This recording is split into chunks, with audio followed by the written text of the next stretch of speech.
Folks, we are live to discuss. We've assembled a dream team with Catch 'em All Collectibles and Retro to discuss the future of the Pokemon hobby. It is that serious. It is that dire. And this is going to be the most important video you watch of your lifetime. How you guys doing, man? We're booming.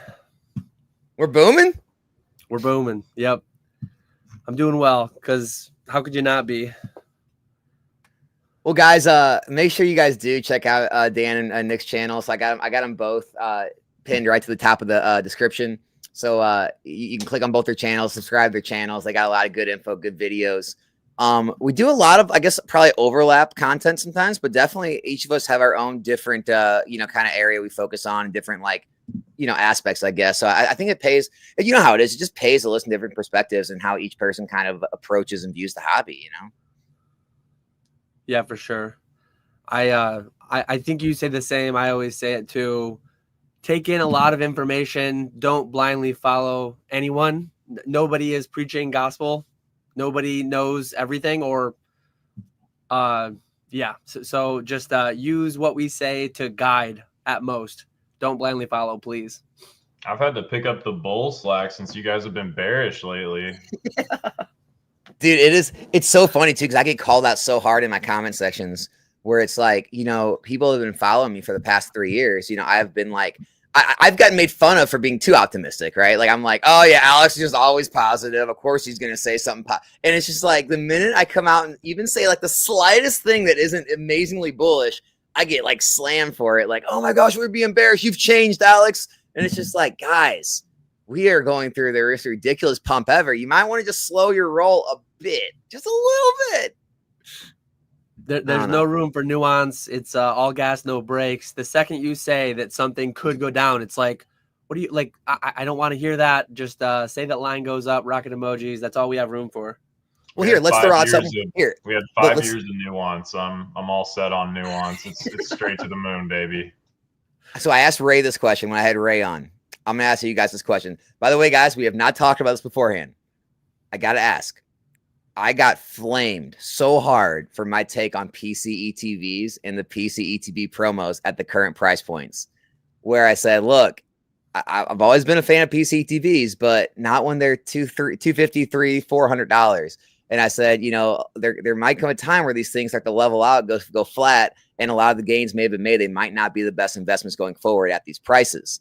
What's your guys' take on that? You think I'm out of line, or you think they're just going to go to the moon forever? What do you think, Retro? Retro, give us the bullish side, man. Yeah, I mean, I think like people love stamps, but it's kind of like I feel like I've heard you say before that like sealed, it doesn't matter like what's in the product. So like I think that saying like, oh well, the promos are overhyped or like they're too expensive, I don't really think that has anything to do with the sealed product. Like it says Pokemon Center exclusive on it, and as like dumb as that sounds, it doesn't matter. Like people are going to eat that up all day. There's people that want to have like full collections of it. Like it's weird, dude, but like so much stuff in this hobby is weird. And just coming from like the Japanese side of things, like there are so many cards where like the cheapest version of the art is $3, and then there's a promo with like a tiny stamp on it and it's like $8,000. You know what I mean? Like the same exact art. So like I think a lot of gains have been pulled forward on a lot of them, but like, yeah, I don't know. Like, especially stuff like Destined Rivals, where it's got like a really good box art. It's got Mewtwo and Giovanni on it. Like, is that not going to be a $500 ETB one day? Like, I don't know.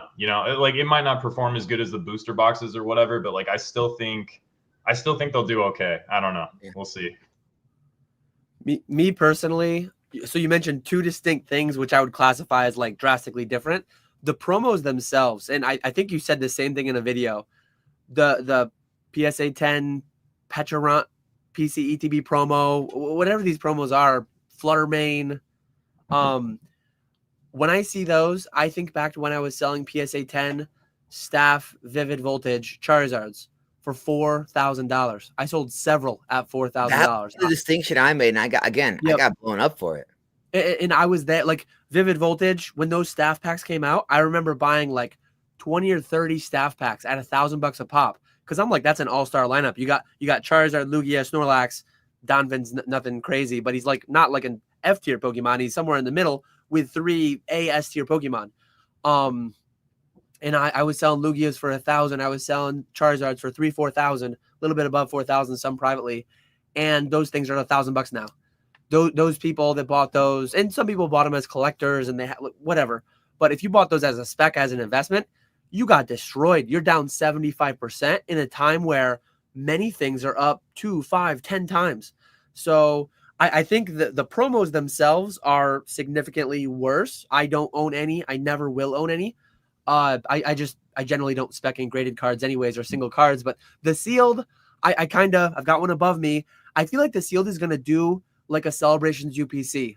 I feel like out of the gate, obviously it's a no-brainer. Dangerous word, dangerous phrase. If you can buy them for MSRP at launch, you've done really well. You're just retail arbitraging, right? You're just scalping. You're buying at retail, selling into the market for higher. So you're going to crush if you pay $64.99. But if you're buying them at full market and expecting them to go up, maybe you make a lot of money. Maybe I'm wrong here. Again, I'm not preaching. I'm just saying my thoughts. This is not gospel. But like I see a lot of the PC ETBs becoming something like this. I see them just kind of being like flat, slightly lower. I just feel way more bullish about Sword Shield boxes, Sword Shield cases, Scarlet Violet boxes cases. So it's not like they might do all right, but opportunity cost. If your sole goal is making money, I just feel like there's better avenues. Yeah, no, that's kind of how I feel. Exactly. I mean, I think I even said anything under $100 is still a good pickup for PC ETBs, but like I think a lot of people are picking them up when they're already at like $300-400, or now like Prismatic dipped after that reprint to like in the mid twos, and people are thinking it's like a screaming buy. It's like, yeah, it may be.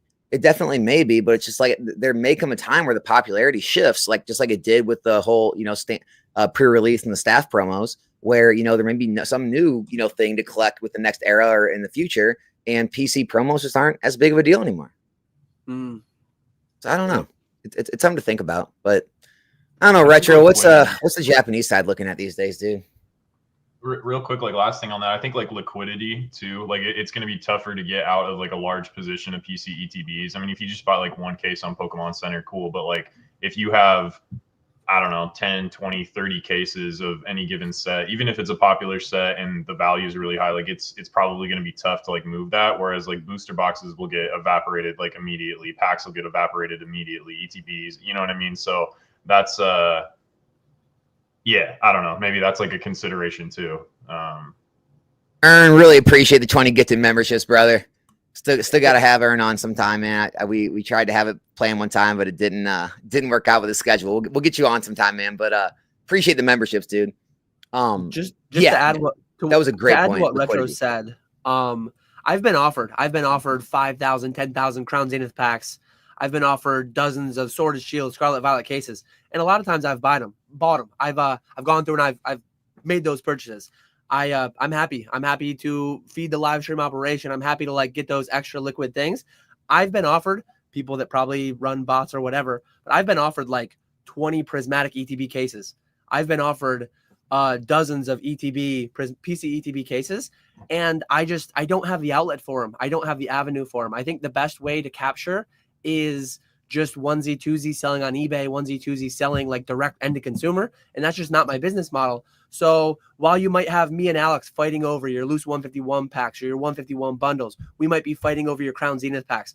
We're not going to fight over your PC ETBs. That doesn't mean nobody's going to, but you're just so much more likely to have to go to the end consumer directly to get a high percentage for an item like that. Whereas Alex and I currently are like falling over each other to pay 80, 85%, 90% on some packs. Yeah, that needs to be stated more. Like someone came in my live stream last night trying to like troll me about like I guess like the GameStop like release of the prismatic super premium collection or ultra premium where everyone's lined up, and I said something like, yeah, that's not for me. I'm not into all that nonsense. They're like, oh, because you're just so far above it. It's just like, no, it has nothing to do with being above it or too good for anything. It's just the fact that to run out and try to get 1 or 2 units or one case, it's just like when you really start doing this at a higher level, you start to realize I'm not trying, even though the margin's great. Oh man, you could double your money. I get it, but it's for one thing. It's like, even though the margins are great, the dollars may be very small, where I'd rather go after something where I can get a large quantity, get a large position, and make a play. And if I'm right, I make a large amount of money because, and it's a liquid item like a booster box. Whereas, I think for like anyone newer who's like has more time than they do money, I think it's great. Like if you're just going to hang out at your house and like you were going to play video games all night anyway, and you're in college or something, you're on, hey, go stand in line all night, get your box. Like you got nothing else to do, whatever. Bring your freaking, switcher along with you. But yeah, I just think when you start doing it at a higher level, like trying to, you sit in these queues all day to get your 1 or 2 PC ETBs or stand in lines to get your 1 allocated box, it's just, it does not worth it at some point. Yeah. Yeah, and I mean, like you're making, I don't know, like I can't remember what I was watching or what I was listening to, but someone said people were like lined up outside of GameStop, and it's like, I think it's like limit 1, and so even if you make like $100, it's like, dude, to like stay the night to make on, and like that's not even like above it. It's like, dude, you could work like the lowest end like McDonald's or something job and out compete that. You know what I mean? And get like employer match and benefits and all that other stuff. But again, we're all in our 30s and stuff or whatever. It's just like, I could see being back in college, be like, yeah, let's just do it, dude. Yeah, we'll get some food. We'll hang out all night. Let's just get it. Like, hey, for some people, it might make sense. I mean, I used to like, they would like release games and stuff. Like I remember like hanging out with friends to like go get like a console, but it wasn't to like make money. It was just like a thing to do. You know what I mean? Like it was like a fun thing to do. But if your sole goal is to make money, which I imagine a lot of these people like that is their goal, then it's like there's infinitely easier ways to do that. You know what I mean? So I don't know, man. Like I get the fun like community part of it, like hanging out with your buddies, like going to do something together, and it's kind of an experience. Maybe you make content out of it. Maybe you end up on some drama channel content. I don't know, but yeah, like it's just not worth it, man. It's so funny because it's like people will complain about like nothing's available and the scalpers and all that stuff, but then like people are out like doing stuff like that, and it's like as long as stuff like that keeps on happening, nothing's gonna change. You know what I mean? Like if you want that kind of stuff to stop happening, like you have to. Yeah. Anyways, it did cross my mind to do that, just to go out and like have like a friend of mine like film me act like I'm in line and stuff, and then have a bunch of people like share it and have it get around and talked about like Nostalgianomics was in line trying to scalp. It'd have been fun to get everyone going again. Just rage baiting. We're rage baiting now. You're already what? You got 30,000 subscribers. Oh man. So one thing, I want to talk to Retro about everything he's doing, but like one thing I feel like all of us have in common in this hobby is we've all like pivoted like at least once or multiple times our business models. And I think that's like one of the big things that keeps you successful and like have longevity in the hobby is I think some people are just like too close-minded and too like, one-dimensional, where it's just like, if something like stops working, they're more likely to say, oh, everything's crap, or oh, it's falling apart. It's not the same as it was. Whereas like people that pivot and find like kind of get on the new, whatever the new train is, usually end up doing a lot better. And I think like that's kind of goes for anything in life. It's like all industries are always changing. So like, I guess I wanted to kind of talk a little about that today. So like Retro, I mean, dude, when we were talking like a year or two ago, like, dude, you were all in on, basically grading cards. I mean, whether it be, a Japanese, or you were getting other TCGs or hobbies, you were thinking about getting into sports. And now, you've kind of like transitioned to more of, I mean, I would say what majority of your company now is more like wholesale Japanese, like direct to company or business to business type thing, right? Yeah, for sure. Definitely the boxes, and then like selling to streamers and stuff. I miss grading. Like I don't know, like that's like my favorite thing. Like the most enjoyable thing to do for me is like sourcing and like buying singles and grading, and like the dopamine rush of trying to hit like the CGC Pristine 10 or PSA 10 or whatever it is. Like I definitely miss that. I don't really have time as much anymore to like do that, and I don't know. It kind of sucks. If I was optimizing for just like fun, I would definitely be doing more of it. It's tough though too now. Like a lot the Japanese stuff specifically, like unless you're sort of like looking backwards, Japanese like PSA Tokyo is turning so quick now that like people are just getting demolished by like Japanese sellers. So like it doesn't even really make sense anyways to buy modern like if you bought Rocket singles, like you're getting crushed, because like Mewtwo out the gate for like the first 2 weeks was like $400. There's Japanese sellers with PSA 10s up for like $460.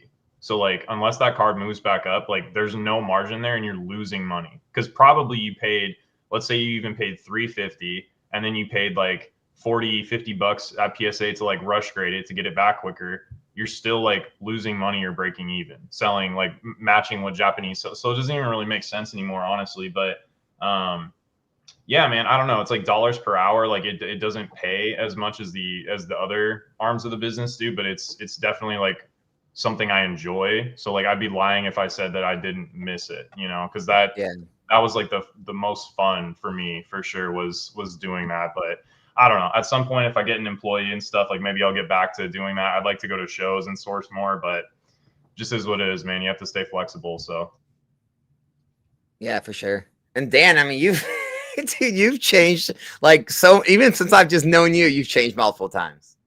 Yeah, Troll and Toad Evo was the big like business to business outsourcing a lot of the labor, and then eBay Vault was kind of the big thing. I pivoted into Fanatics with that opportunity. Fanatics Collect Vault for consigning, and live streaming. Live streaming since October has been the big thing, and it's going really well. Well, and then you've thrown all your cards in the Metazoo hat as well. Yep. Yeah, I've got that going on, and we'll see where the market takes us. Dude, come on, stop being so quiet. Now it's all out. Everyone knows you're involved. Let's hear some about it, man. What are your feelings? Is everything going kind of as you expected? Better, worse? What? I was honestly worried. The two worst outcome by far is that the stuff just doesn't sell. Nobody wants it. Nobody's talking about it. Nobody's playing it. Nobody's collecting it. And the box just tanks down to $50, $60 with zero liquidity. That's the worst case scenario. This might sound crazy, but I think another bad scenario is if this box went to like $200-$300 out of the gate and we had to hear the whole game piece army. We had to hear the whole MSRP, scalping, blah, blah, blah. I'm glad that's not happening. Genuinely glad. So this box came out. MSRP is 120. I want to say Retro has it on his site, mid-90s, right, Retro? Somewhere in there? I'm sold out now. I'm sold out. It's a good thing to hear. So he started at did you start at 120, 115, and then you kind of trickled down, ended in the mid-90s? Yeah, I think on eBay I was like 110 and then maybe like $100 or something, because Shopify obviously like way cheaper than eBay. So yeah, just trying to give people a deal on the website. But yeah, it feels genuinely healthy. Like there's not a massive marketing push going on by Game Incubator Labs yet. They did the Card Pro magazine. I think I have one right here. They did the Card Pro magazine. They sent this little care package thing out to like all the old people who got wrecked by the OG zoo. They sent this nice little care package thing. So they're kind of trying to go off. You keep saying it's you. You're part of it. So this is one thing I should make clear. I am a minority passive owner in Metazoo Enterprises who licenses out the product to Game Incubator Labs. They print it. They do all the print. Like I have no say over what the chase cards are, what the pull rates are, what the artwork is. Like I genuinely have no control whatsoever. It's entirely a passive endeavor. So yeah, I benefit every time it sells. So know my bias, but like I've engaged with the product. I put together like a complete binder set of the whole. I really like the opening experience. I've heard good feedback from people in the space. Definitely some bad feedback out there too. Some people hate it. Some people miss the red borders. They miss the old game because it's a brand new game entirely. Yeah. But I'm genuinely very happy with where it's at, and I'm excited for whenever set 2 comes. Nice. Yeah, I mean, dude, I just the only thing I worry about with all these card games, not even just Metazoo, just like, are we getting to the point where there's too many? Like, is there enough money to slosh around? Yeah, it's a good question. I think with one thing that helps Metazoo right now, and one thing that helped it when it originally came out, Pokemon was above MSRP. Vivid Voltage booster boxes were $200. Destined Rivals are $270. So as a consumer, people are having to choose between $100 sub MSRP Metazoo booster boxes or $260, $270 Destined Rivals, almost like 50-80% above MSRP booster boxes. So yeah, I mean, that's the other thing, dude. Like Retro, like, man, the Japanese stuff's even getting expensive. Like, because I got some stuff from you, the Terrestrial Festival, and I'm like, dude, these are gonna be like a couple dollars less than Prismatic, but not crazy cheaper. It's just like, man, it's kind of crazy to see like even the Japanese being so expensive, and people like they're buying it, and so it's just like that kind of almost tells me it's almost like the price points are going to be moved up just across the whole market, even when kind of this demand comes down. Like, what do you guys think about that? Yeah, I mean, like I don't know. Like I watch a lot of like financial content, and it's funny because it was this kind of like big joke, obviously, like a few weeks ago with the tariff stuff and Liberation Day, right? And it was like Wall Street versus Main Street, and like Main Street retail investors were buying the dip. Wall Street was like max bearish, super negative. Obviously, like we have the benefit of hindsight now. Like Wall Street was wrong, retail won. I think now like people are starting to get conditioned to buy the dip, not just in like financial markets, but like also in Pokemon as well. And so, like after seeing 151 rebound so hard, you know, like from $50, high 40s, whatever, to now I think it's like $170 on eBay, right? Like pushing towards 200 again in a very short period of time. Like I don't know, like less than a year, like over tripling your money. So I think people are conditioned now when like or a certain percentage of people, like the smart money in the hobby at least, is conditioned when they see something cheap and it feels too cheap. They don't really wait for people to affirm them. They just sort of buy it. And that's partially why like I'm really confident in English too, like, and just sort of like the future. Like I think that there's so much embedded gains in the hobby, especially in the smart money in the hobby, that if things correct to a certain point, people are going to come in with large amounts of capital and push the floor back up. Like I don't have any like behind the scenes, like, you know, oil chic knowledge of, you know, people with billions of dollars or anything like that. But that's just the feeling that I get. And like, I can make a small dent, and I'm sure that there's people that I know that there's people that are way bigger than me that have way larger pools of capital than I do, that would come in and do the same thing. So yeah, I don't know. Like I just don't. Certain products definitely have room to breathe, definitely have room to come down, but like I just don't see.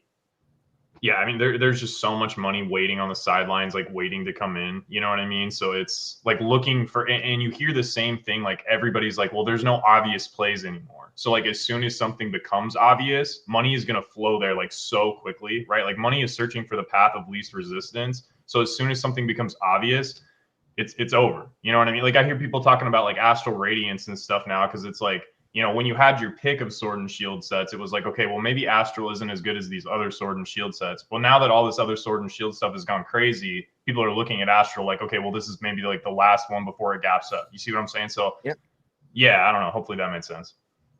No, I feel the same way, dude. It's like I mean, I know all three of us probably aren't buying like we used to, like we normally would when things are cheap. And, you know, for a second there, I would say it was obvious plays when everything dipped on, you know, stock market and everything dipped on crypto. Like I was starting to buy stocks again, and then everything, you know, jumped back up so quickly that now I'm back to the point where I'm just like, well, Bitcoin's all-time highs. The stocks have already came back another 20 whatever percent. And I'm just like, Pokemon's still high. Guess I'll sit on cash again. And there's going to come a time when these plays open up, and like you said, the floodgates of investors are going to come in, which is going to buoy the prices back up. So like, that's why, I mean, I know everyone thinks that reprints are going to kill, but just like, dude, there's so much that goes into reprints. Like, what are they reprinting? How much are distributors charging? How many people are still on the sidelines waiting for that reprint to get their positions they didn't get the first time? And it's just like, I just think there's still so much money and so many people that want to be involved right now for it to really correct too much. Yeah, and one thing you mentioned, retro, in your thing with Peak That Chew last night or the other night, when 151 last summer went to 40s and 50s, you had some people coming in and talking about the smart money you were just mentioning, 200, 400, 500 boxes. I'm not quite that level, but I remember buying 100 from you in one clip, and maybe I bought another 50, another 100, whatever it was. I'm not actively buying large amounts of Rocket. I'm not actively buying large amounts of Prismatic, but they're on my radar. If and when they go to that 60, 50, 40, I'm going to be hitting up retro, and I'm going to be like, hey, 100 Prismatic here, 100 Rocket here.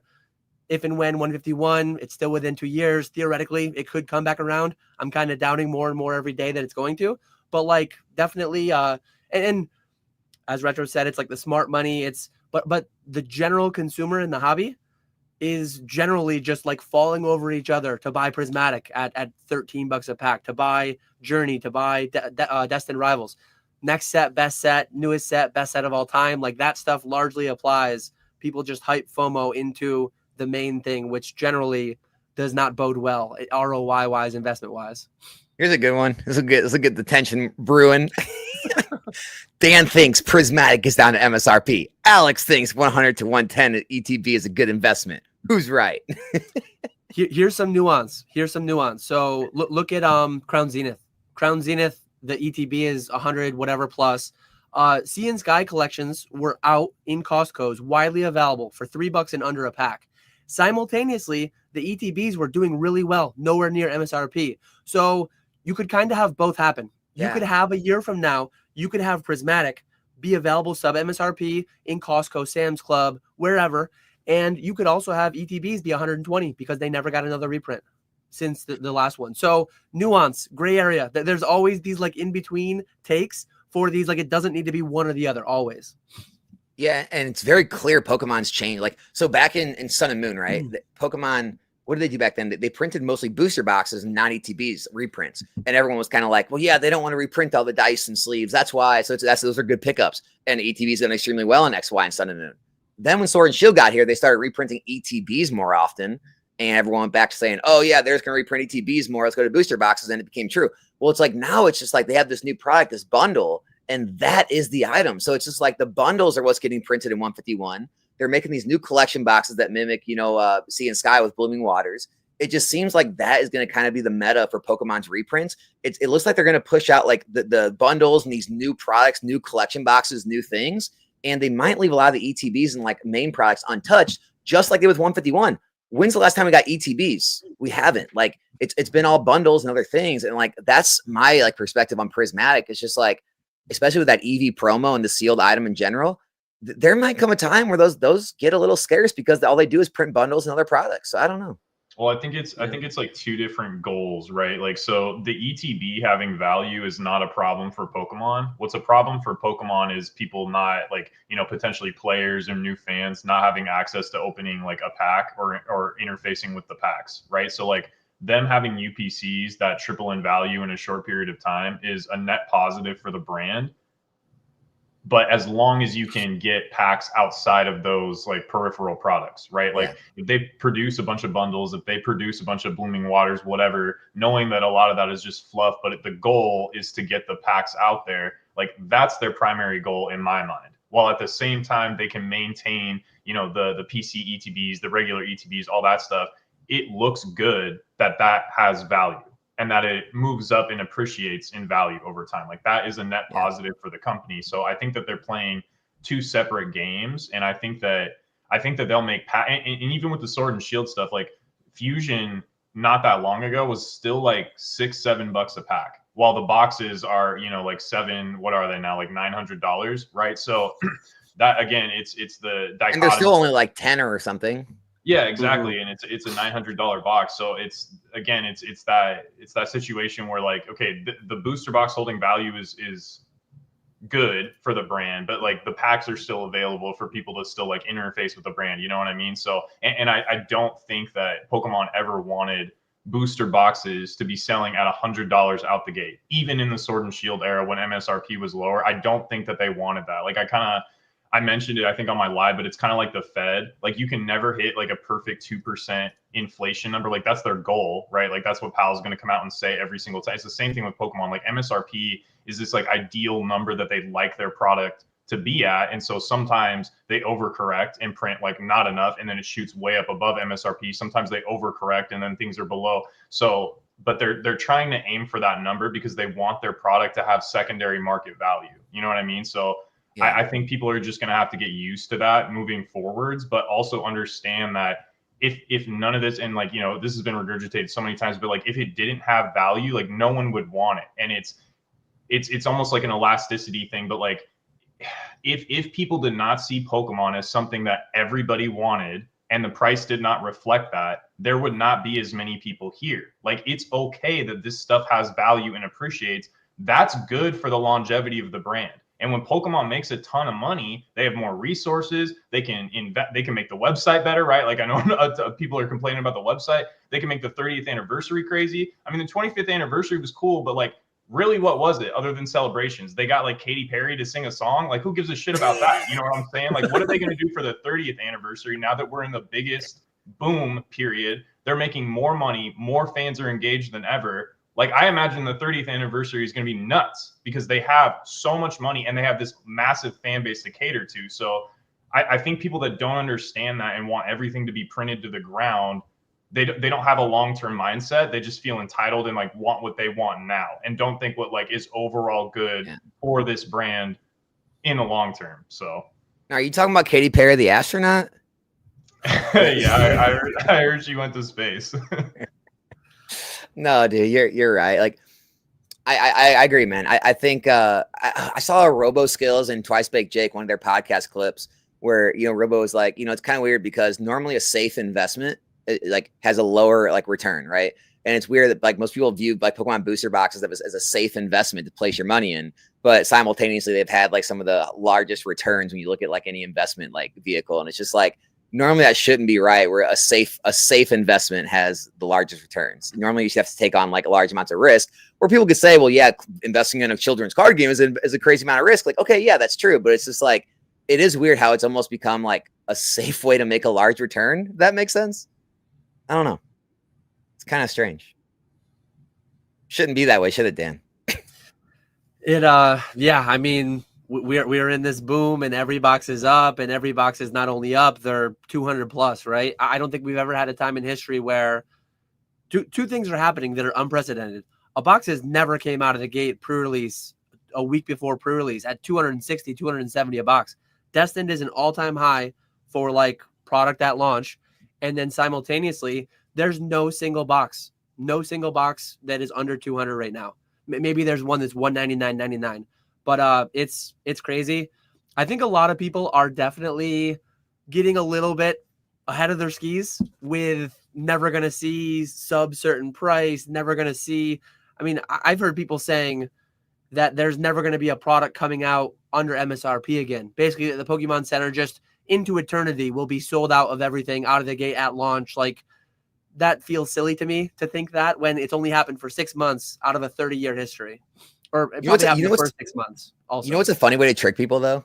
I've done it multiple times. It's like, what do you guys think is like a fair price a pack? Like, it's like $5 fair. I mean, they were like $4, in 1999. Be like, yeah, I think $5 is fair. Like, okay, so you want $180 booster boxes? Yeah. And then they're like, no, it's like that's $5 a pack. And I think that's what people don't fail to realize. It's just like 160 whatever $1, but that is $4.50 a pack or whatever. Like that is MSRP. So it's like, just because you're not buying it at the store off the shelf for $4.50, you're buying it in the form of a 36-pack box. You're paying the same price, but I think people just have so much price memory on boxes who have been in the hobby a long time. They think it should be lower. It's just like, why? Why should it be lower? Do you not think $4.50 a pack is worth it? Is that not a fair price? Like, that's what I always go back to, is price per pack. Here's maybe a crazy take that I had yesterday on PokeFlips. $4.99 a pack, MSRP, starting with, I hear Scarlet Violet's ending with Black and White. I'm with you. What do you guys think about this fall, Pokemon raising MSRP again to $4.99? Because in my opinion, it's like, perfect. Who do you want to make the money? Do you want the scalpers, the botters? Do you want those guys to just make $5 million a year because they have a bot that will check out with 10,000 booster bundles of 151? Or do you want Pokemon to make some more of that money? Pokemon owns the IP. They make the product. I truly think MSRP should be increased again to kind of quell some of this mania that's going on right now. So, yeah, what are your two takes on 170? It will be 179.64, $4.99. Well, first off, Ray, the man, the myth, the legend, dude. Shining Cards Collectibles. Thanks for this 20 gifted memberships, brother. Dude, I have the same take. I'm right there with you. I think it's a great idea. I think it stops a lot of the scalping because if boxes do fall to like that 180 or less range, now you can no longer, send your bots all over line, and all these, notification groups will all fall apart and no one will be able to make money off them. I think it is a great idea, man, because here's the thing.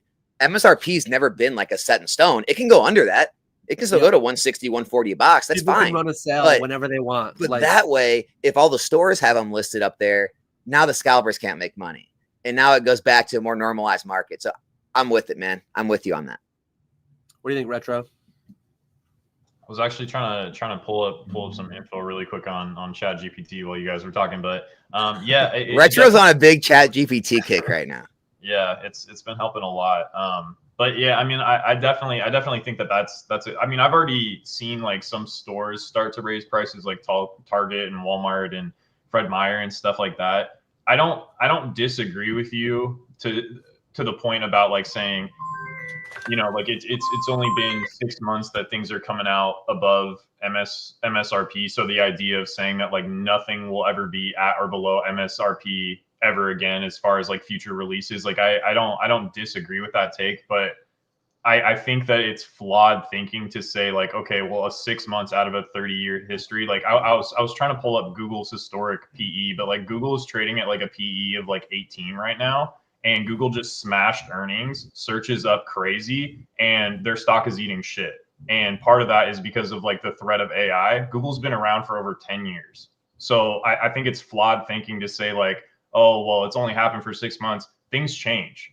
Like markets change, society changes, like it just is what it is. So I don't disagree with your take. I just think that, yeah, I don't know. I just think that I would take like a different approach to it, or maybe like consider the possibility that, things are different or things might happen. Or like you said, like they just raise MSRP. So it's to sort of like meet that idea, right? Like if they raise MSRP, then it's like, okay, well now it's easier for them to say things are coming out at MSRP, even if they're at historically inflated prices, because they've raised the MSRP. People feel better about it because MSRP is now higher. So yeah, hopefully that made sense.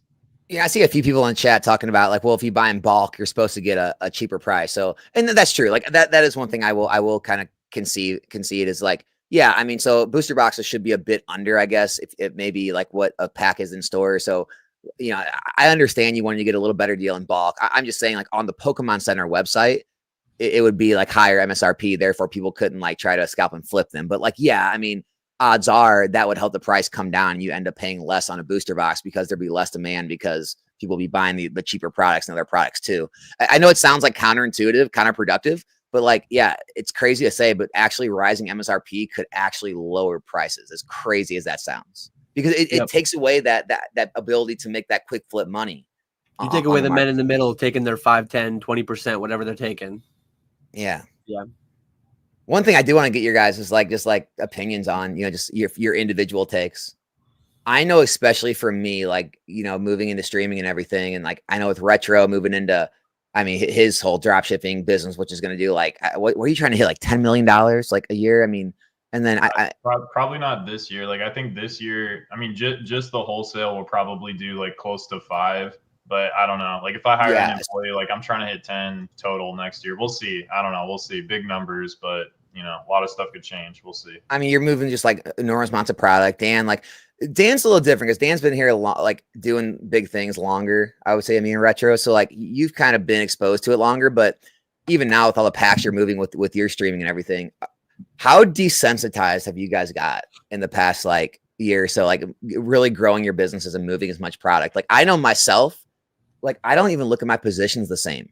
Like I'll look at like a 10 case position I have in a set, and I'm a 10 booster box case, and I'm just like doing the math. I'm like, okay, so 4 cases it's only like 2,500 packs. Is that right? And I'm just looking at my streams. I'm like, that's not that much packs. Whereas before I looked at 10 cases like, oh man, that's a good size position. Okay, I'm stocked on that. Let's get some more of this next set. Now I'm looking at things in terms of packs, and I'm just like, oh my God. And I can only imagine like Retro, like the amount of Japanese booster boxes you're shipping out. You're probably thinking like, how is there this many people ship all this? I can't believe how many boxes I'm moving. I used to think this was a lot. And then Dan, like you've been through it, and first with the slabs, and then when consignments come in, and now with streaming, like how have you guys felt with the whole, like, just like getting used to these numbers that you're moving? Is it just like second nature, no big deal? Or are you guys getting like, does it feel like crazy at all to you? It's definitely crazy. When you hear the 13 billion number, it's a big, scary number, 12 billion, 13 billion, whatever it was. I think next month we're actually going to hear what Pokemon printed in fiscal 2024. Usually it comes out every June. So I'm excited to hear that. I can't wait for all the videos. Yeah, I'm excited to hear that number. 14 billion, 15 billion, who knows what it'll be. But if you start doing the math, like I'm on pace to PK Ponga through Fanatics, they're on pace to rip 200 to 250,000 packs this year. That's over 2 million cards. Sure, 13 billion is a big number. It's only like 0. whatever percent, but like that's still that fraction of a percent of a multi-billion-dollar company. And like I know Alex is a similar sized operation, retro, however many thousands of Japanese boxes he's moved through. If you start to total up the cards, it's like there's that whole I've characterized it as like the unstoppable force versus the immovable object. The unprecedented print runs also in the face of unprecedented ripping, unprecedented consumption. So people say everyone's investing. I promise you, not everyone's investing, because over on my Fanatics channel, 5,000 packs a week are being evaporated to dust. Similar, I think, on Alex's YouTube live streams that he does. It's insane, and definitely desensitized. When I used to deal by the box, I used to deal by now I'm dealing by the pallet with a lot of stuff. It's nuts. Yeah, and then you think about Sword and Shield era, right? And retro, I'll let you go in a second, but it's just like Sword and Shield era. You know, there was this wasn't happening in large amounts. Like the breaking culture was nowhere near what it is right now. And also, it's just like, yeah, maybe print runs are higher than Sword and Shield was now, but they're not that much higher to make up for all that's being ripped. So in my opinion, we probably have less Scarlet Violet era product in these first 2 years left than what we had of Sword and Shield in the first 2 years of that, because a lot of Sword and Shield product was being collected, stored away. It wasn't being ripped like this. So like, that's what like really kind of plays in my mind. Is just like, man, this stays up and these sets get 3-4 years old and they're out of rotation. How much of this product really is going to be around in 5 or 6 years? I don't know. Well, Pokemon, I feel like too, and maybe my timeline's a little bit off, but like I feel like Pokemon had more time to pivot with Sword and Shield. I mean, obviously they had like the logistical challenges behind like the pandemic and stuff like that, but like as far as I remember, like not even halfway through Sword and Shield, things started booming, and Pokemon was like, oh snap, like we need to pivot here. Whereas with Scarlet and Violet, like it was dark for a long time, even through like 151, which was like, you know, this insane set, obviously, and brought like tons of people back in. But like it wasn't until like I mean, I think it was Pikachu did that interview with Leonhardt, and you know, people say stuff, but like I imagine Leonhardt is probably telling the truth. But basically, he said that he had like a connection at Pokemon, and that the dude at Pokemon was saying, we goofed. Like we did not expect demand to be this crazy, and like now we're trying to make up for it. So they're trying to like fix their boo-boo, basically, like when we're already like so deep in Scarlet and Violet. So to your point, that could actually potentially be true for sure, because maybe like they saw that Obsidian like Charizard set. I mean, Charizard was like $30-$40 raw. The set was like $80 booster box. You could get cases for really cheap for a long time. And then, you know, 151 being available, blah, blah, blah. Like there's all those examples. So you actually might be onto something with that, to the point of like just large amounts of product and like losing perspective and stuff.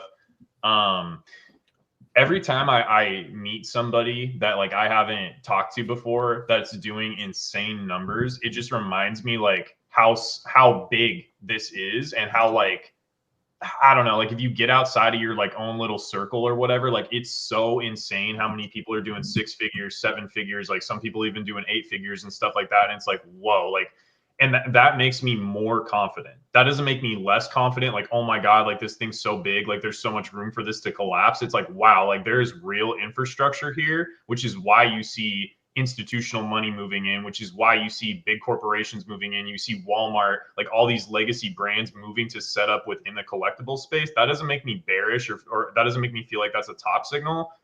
That makes me feel much more confident for the future, that all this institutional money, that all this like corporate money is coming in and building out infrastructure. So it's nuts. Like it feels nuts. And like you tell anybody in your average life, I do Pokemon full time, they're like, oh, you stay at home and your sweats all day, like you don't have a job, you're a loser. You know what I mean? So like it's still kind of goofy in that sense, but it isn't too far off.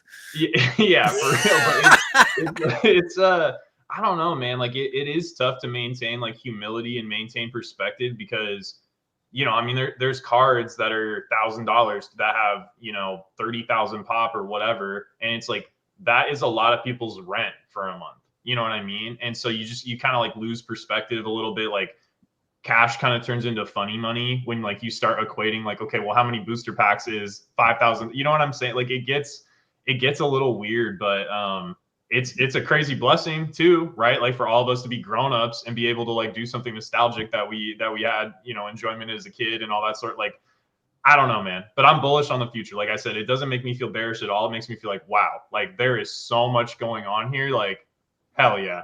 You know what I mean? So. All right, perfect. So I set you guys up for the next question with that one. Uh-oh. Well, so Dan, okay. Dan's always invested. He just recently started calling it investing. Before it was inventory. But I mean, Retro, you're investing now too. Like you guys are investing, I would say, good amounts of money. We talked about that in terms of the business, but does any of that like affect you at all when it comes to, investing and putting money away, knowing all like the amount of product that's being moved and is out there and everything? Like it's all, cause it's completely different when you know that like, oh, other people are running businesses and I can, moving this amount of product. So of course I can, of course it's going to last, but does it affect your investment decisions on any of that? I'm definitely looking at the data coming from my live streams. What packs are selling the most? If I'm understanding your question correctly. Well, does it scare you away from investing at all, or does it make you more bullish on investing, knowing like how much of this stuff is printed, how many people are like have as much product as we like? I'm sure all of us like know people have the positions they have and how much is actually out there. Does that deter you at all from like putting the stuff away, or you just keep staying the course and you believe in it and everything? I definitely get called bearish, and I might be called bearish for some of these statements I'm about to make. There is downside, there is risk, and I'm very conscious of that risk.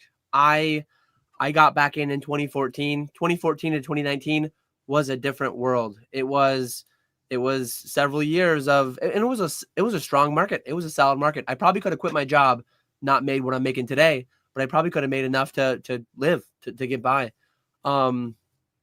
But I've seen $70 booster boxes, $80 booster boxes.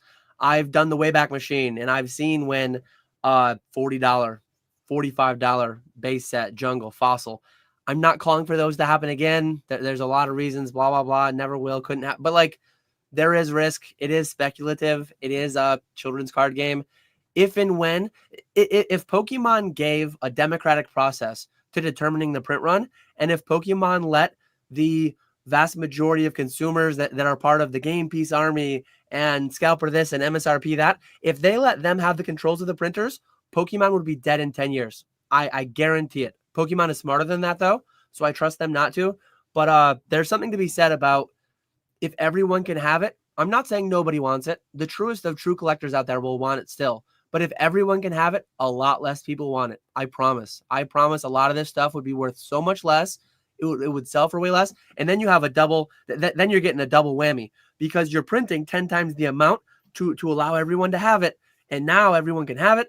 80% of people walk away and don't want it anymore. And now you literally kill the IP. Pokemon could be printed to death, but they won't do it because they're too smart for that. But a lot of the consumers, a lot of the people that are crying this, that, and the other thing, they would literally print it to death. So I'm bullish on Pokemon navigating things properly. They lived through 2003, 2004, 2005. They're there. It's still in their memory. I'm quite confident it's still in their memory. So we talked earlier. We talked earlier how they kind of seem like they're almost protecting the ETB. They're almost protecting the booster box in a way. And then they're doing the Sea and Skies, and they're doing the UPCs, and they're doing whatever else done through wholesale, or not wholesale, but done through the Sam's and Costco and whatever you call those stores, discount stores or whatever. So I feel good because of the pops that I see. Do the math. 1 in 1,000 pull rate, 1 in 2,000 pull rate, and there's 12,000 of them graded. Well, that's 12 million packs that got pulled just for what was graded. That's 12 million packs that were ripped just for what was graded, not counting the 80-90% of the cards that were opened and never graded.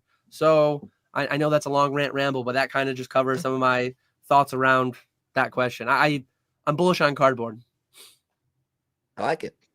Yeah, I mean, so when I was a kid, like I played like a lot of sports, but after practice, after games and stuff, all my buddies would get together and we would all play like video games, like Super Smash Bros, all Mario Party, all that sort of stuff, right? But like outwardly, video games was still like a nerdy thing, right? Like you didn't really like talk about it too much because you didn't want to like come off too nerdy or whatever. Now, I mean, 3 years ago, YouTube watch time for just their esports sector dwarfed all major streaming services. So Netflix, Hulu, Disney Plus, Paramount, like all that stuff, like all those watch hours combined didn't even make up what just like the YouTube esports, like the YouTube section or the esports section of YouTube made up. So like like now, like seeing what's happened with like all the infrastructure built out with like Pokemon YouTube, not just like Pokemon card YouTube, but like Pokemon Go YouTube. And I'm sure there's Pokemon Pocket YouTube out there. Like, I don't know, like I don't watch that stuff, but like I imagine there is. And so when I see stuff like that, and it's funny too, like back to a point you talked about earlier, like people used to say, and they still say this, but people say like everybody's investing, so then no one's going to have it. And I always thought, even like 3 years ago when I wasn't investing, I thought that that was cap, because it was like, for every person saying that, there would be 10 people that would be in like somebody's comment section and be like, man, I don't know how you're able to invest. If I had that stuff in my house, it would get ripped in a day. People have no self-control at all. First of all, so like when I see like the way things look moving forward, and like I don't even collect really. Like I collect like some DBZ stuff and some other vintage stuff, but like I don't collect Pokemon at all. And when the market cooled off after the pandemic, I felt like the only kid left on the playground holding the kickball, and like everybody else had left. And I was like, am I the only one that thinks this stuff is cool still? You know what I mean? And so, and like obviously things have come roaring back, but it's like I just feel like people are embracing it and like coming to realize like that this is cool, this is here to stay. It's not to say it just goes up and to the right forever, but like, yeah, man, like I don't know, dude. Like if I thought that like if I thought like, okay, well, why does nobody else like this, or why does this feel like everybody else is gone? Like now, seeing where things are at now, I don't necessarily think it's like over exuberant or irrational or whatever. It's kind of like when Rudy talks about prices moving up on boxes, he calls it like a repricing. He doesn't call it like some crazy boom. It's like, this is what it should have been priced at. Now, it's not to say that like Destined Rivals should be 270 or whatever, but like, should Pokemon be popular, and should their products have demand, and should people be falling over themselves to get them?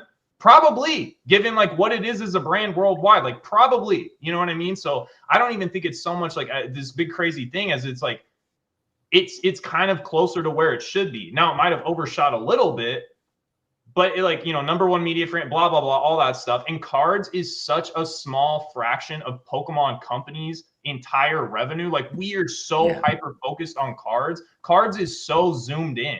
It's so zoomed in. Like the games and all this other stuff that they're doing are so much bigger than just the trading card side of it.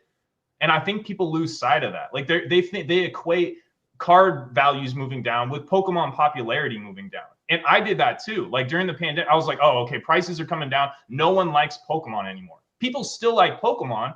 Scarlet and Violet boxes were $80 a box. Scarlet and Violet were the top selling games Pokemon has ever released. So like we are so zoomed in on Pokemon cards, but that is not indicative of the brand or the entire market or the entire interest in the brand worldwide. And I think people forget that. So I'm bullish. Rocket emojis, green arrows, all that sort of stuff. Yeah, man. I think people also like, they have a hard time doing two things. They have a hard time dealing with like large numbers, and they have a hard time picturing other people's situations, because they view the world through their own lens and their own situation. So it's like, if they don't have like the means to, you know, buy at certain price points or buy the quantities, they think like, well, everyone else must be doing bad. It's kind of like if you go down like the TikTok rabbit hole and you watch like one negative video about like, you know, how no one can afford anything, you'll get recommended tons. And it seems like everyone's saying, I can't afford to live. I can't afford, but it's just like, then you get off that kind of like algorithm onto people that are, you know, doing well and successful and positive. And it's all positivity and people doing great and making moves and starting new businesses. And I just feel like too many people look through the lens of like, you know, whatever situation they're in. If they're in a negative situation, they're going to see everything as negative. And then like seeing things in larger numbers, it's just like, you know, there's card stores that literally can, you know, blast out an email, right, on their email list. And they can literally move like hundreds of cases like that in a blink of an eye. And people will see, you know, Rudy's warehouses and be like, could you imagine if he just like crashed the market? It's like, guys, Rudy dumps product all the time. Like he runs sales on his Patreon all the time, goes through hundreds and hundreds of boxes, and no one even knows it happened. And even better, it's even better. You take that giant 2 pallets, and now it's all dispersed out to 1 million regular individuals who all get like 1 box or 1 case a piece. And now it's all spread out. And now everyone's making their own decisions on if they should buy, should sell, hold, sell here, sell later. And that's how these things don't get crashed, is because the people who have large amounts, they know how to move it, and they do it in ways where it's not like they're going to, okay, TCG player, I have 5,000 boxes. Here we go. Let's crash the market. It's just not how it works. And I think people have a hard time understanding like how this product is moved and like how the numbers work, I think. Yeah, I think Rudy just moved a week or two ago. He just moved 1,400 boxes, I believe it was, of Paldea Evolved to his patrons. Yeah. And I think every time he runs a sale, some people get mad. It's like, oh man, TCG Player's 245. He's only knocking off $5. He's a scam. With the sale, it's definitely inflated a little bit because of the sale that ran today. But the low list is 296 right now. Most recent sales 298. People are saving 10-15% off that. So maybe that's like equivalent to 270. But Paldea Evolved is making moves. A lot of things are probably making moves today with the sale. But I just did an update on that pallet video that I did a year ago with my dad. My dad and I are investing joint venture on a pallet of Pokemon. We're on pallet 4 now. Did your dad know anything? It's literally just dollars and cents to him, right? It's dollars and cents. I talked through a little bit with him, but like he's like, I trust He just you. trusts you and says, "Here's half the money." I'm the fund manager. Yeah, I'm actually gonna have him on a live stream next week on my channel. No. I'm gonna have my dad on next Wednesday night. If anyone wants to ask any questions, shoot me a DM or whatever with what you want me to ask my dad. But what does your dad do for a living? Or is he retired? He does a little bit of everything. When I was growing up, he was more like an ag mechanic, agriculture, working on tractors and tractor equipment and welding, fabricating, that kind of stuff. These days, he does a little bit more of whatever, his own thing. He's got a couple buddies who run like HVAC businesses. His brother's a full-time contractor, so sometimes he'll go and he'll just be helping his brother building. Like last year, his big project was building a house for my cousin. My dad was there a ton, helping with the HVAC, and he's there this week, I think, firing up the air conditioners and stuff.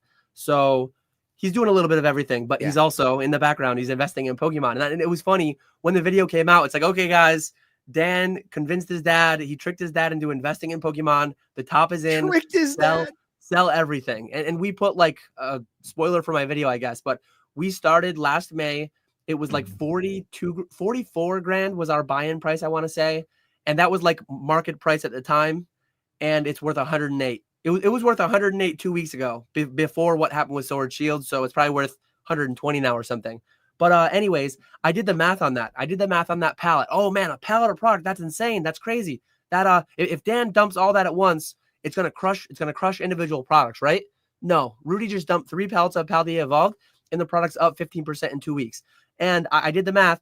I sell 4,000 to 5,000 packs on my Fanatics live stream. And that's one little operation. I source PK and Ponga sell. We were at 4,000 to 5,000 packs a week. Pallet 1 has like 12,000 packs on it. That's 3 weeks worth of selling. 3 weeks worth of selling, and it's gone. And it's just evaporated. Gone.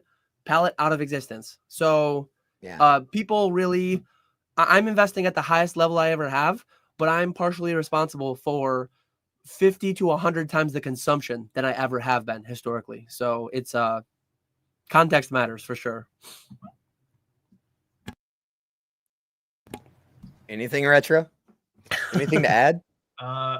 Yeah, I mean, the live streaming thing is the human brain is not set up to like understand exponential gains. Like just so it's very tough to consider like how many packs, like because just one streamer doing X amount of packs and then X amount of streamers on that platform multiplied by like how many other platforms there are on top, like. And not only that, but then like people just talk about the streamers. How many people are actually just ripping at home still? You know what I mean? Like we've completely forgot about just like the average person. But like that's Pokemon's goal, is for people to just buy stuff at Target, take it home and rip it. And scalpers are not buying, like, because they still sell blister packs, right? Like they sell single sleeve boosters at Target and Fred Meyer. Scalpers aren't buying those because there's no money to be made there. There's none on the shelves. Who's buying those? Regular people. Maybe some crazy streamer dude is coming in like buying them all to like rip on stream or like I don't know. Wait, I think you don't mean a scalper? Yeah, a scalper.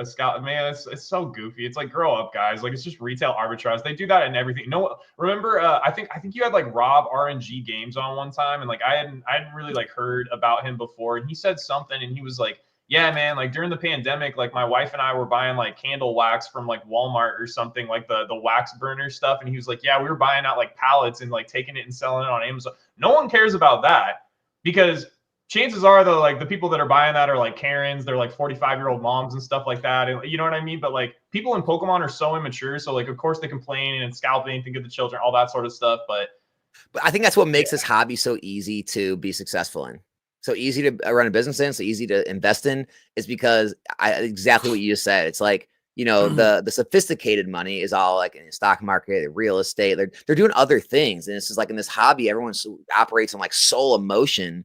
And it's just like, it makes it, in my opinion, it's why I've been so like bullish on it. It makes it so much easier to outperform a lot of the money. Because here's the thing, it's just like most people get scared out as soon as things drop a little bit, or even when things go up a little bit. I would be willing to bet that I would say upwards of 80 to 90% of people who said they were going to hold Sword and Shield 3 to 5 years no longer own Sword and Shield.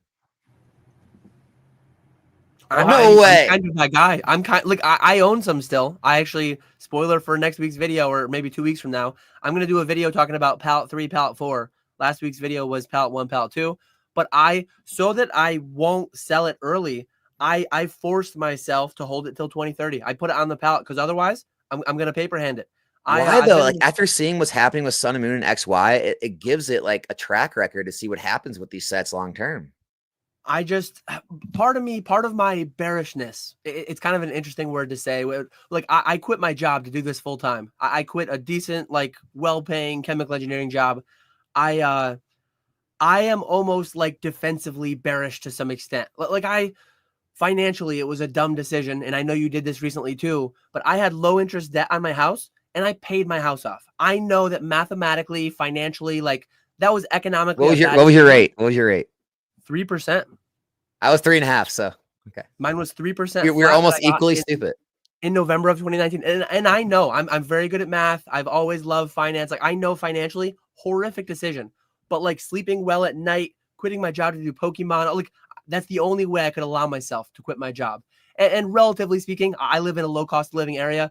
Me chunking down that final payment 1 year into a 15-year mortgage, it was like 120 grand. It's not like it was $1 million. It's not like, depending on where you live, like that could be a lot of money tied up into paid off real estate. It's but I might be like defensively bearish. It's like I have 100,000 packs in inventory. That's only 4 months worth of inventory. We're ripping 250,000 packs this year.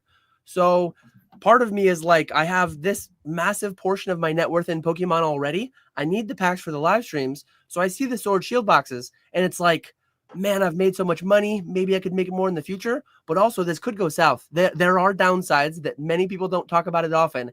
And it's like, maybe I should sell this 50K of Sword Shield cases. And what I did was I took the in-between route, right? I didn't take this extreme of keeping it all. I didn't take this extreme of selling it all.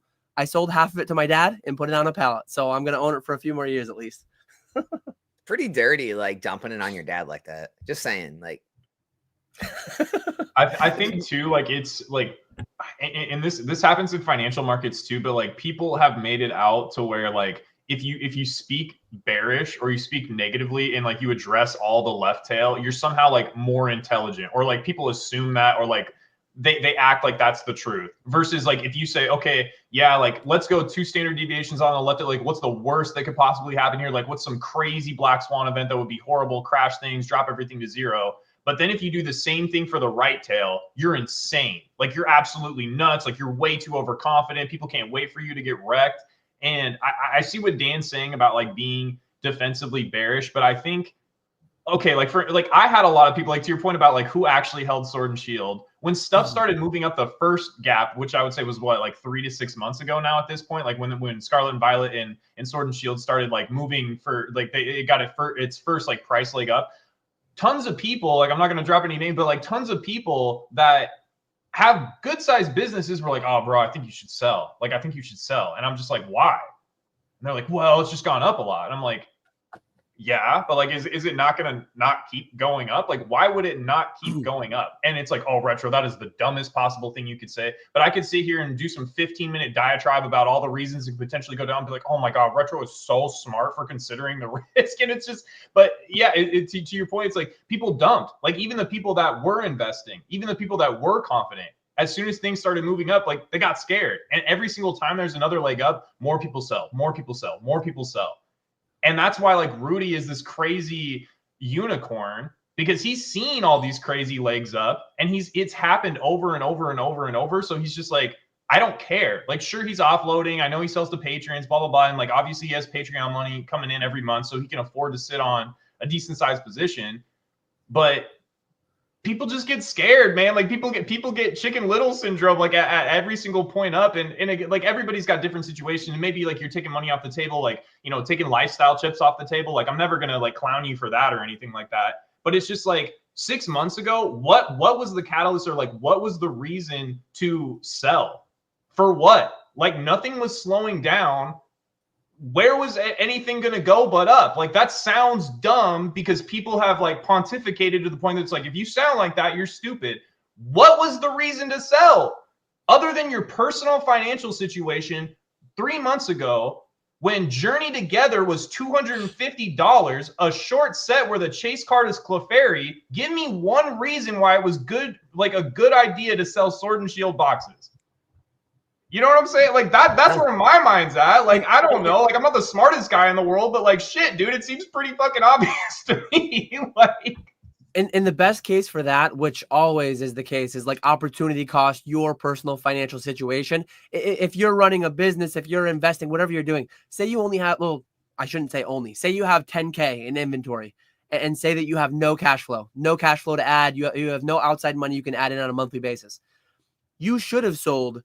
If you had 20 hours a week to devote to Pokemon and you had 10K in Sword and Shield in the fall, I don't care that it's doubled since then. You would have been better off selling, getting that 10K, and then churning that over time. If that's something you had the time to do, wanted to do. But context always matters. Same arena, different games, different rules, all those things. So people get really stuck on like, hey, that thing doubled in this period. That thing went up 50% in this period. Context always matters of what you individually could have done in the meantime. Retro, Alex, and I are all at the chapter in our businesses. We're in the chapter in our Pokemon journeys where we have more capital than we have time. Us making these investment plays, setting money back, setting pallets back, setting cases back, whatever it may be, we literally don't have the time in the day to turn all that money actively. But if you're at a spot where I was 10 years ago, 11 years ago, you might be better off taking that 50% gain, taking that 100% gain, and then having 5K, 10K, 20K to turn over monthly. Because, like that's a massive consideration. But it's so dependent on where you are, what you're doing in the space. And I think people are too obsessed with being right too. Like they're it's like, you know, because you get in this game that you're playing with like everybody online, especially people that say way too active in like Discords or other communities, and they're like, see, I told you shouldn't have sold that. Look how good this box did. And it's just like, dude, it's not about getting every investment perfectly right. Like, could you imagine every stock trade, every crypto trade, everything you ever do, you're like judging by what you could have done otherwise? It's like, as long as you're still making a gain that you're comfortable with, that you're happy with the risk level you're you know, comfortable with, that's all it's about. It's not about like, oh man, I knew I should have sold the Paldea and bought Sword and Shield last week. It's just like, it's not about that, you know? Yeah, I see too many people get wrapped up with that. I think like to Dan's point, like 100%. But I would say like if you do it, like if you front load, like, you know, maxing out your blah blah blah, like doing all the stuff you're supposed to do financially first, then you won't ever be in a position to where you have to make less than optimal decisions with your investment. Like you should not be investing in Pokemon to begin with if you're not doing all this other stuff and have all your like, you know, ducks in a row up front to begin with. Like if you want to. And like, I'm not trying to gatekeep or whatever, but like I did not start investing as early as you guys did. I was turning my capital over, like flipping, compounding. And now I'm at a point to where like, I don't care about stuff. Like I'll just sit on it in perpetuity. I don't have time horizons. I don't have price targets. I'm just seeing where this crazy thing goes. But it's because I waited to the point to where it's like, I literally do not need to worry about a single other thing. And I think somebody mentioned in the chat, but it's like, I'm obviously like nowhere near Rudy level, but Rudy doesn't need to sell because everything in his life is so beyond covered that it's like, even if he sold 1,000 cases, it's like, and to do what with it? You know what I mean? Like, I'm sure he spends time with his kid and his wife and all that stuff. Like he owns multiple investment properties. He's got his business cash flowing. His Patreon makes him a certain, like, to do what? Like, what would you sell for? You know what I mean? Like I don't know. But again, like if you're in a position to where like your investment is going to so drastically change your life, it's probably because you weren't making the right financial decisions up front in other points in your life, whether it's like your retirement, paying your house off, paying your car off, paying your credit card debt off. Like that's just how I look at it. But I 100% agree with Dan that like you need to think about like your personal financial situation. And just because you see like everybody else doing well and not selling, like yeah. Anyways, Bob, I'm just ranting. But, John yeah. with some financial advice. Yeah, Radar says that you can actually do it backwards and have it work out. It may be dumb, but it does work. So That's did true. work. That's true. That's 100% It did work. true. It could work.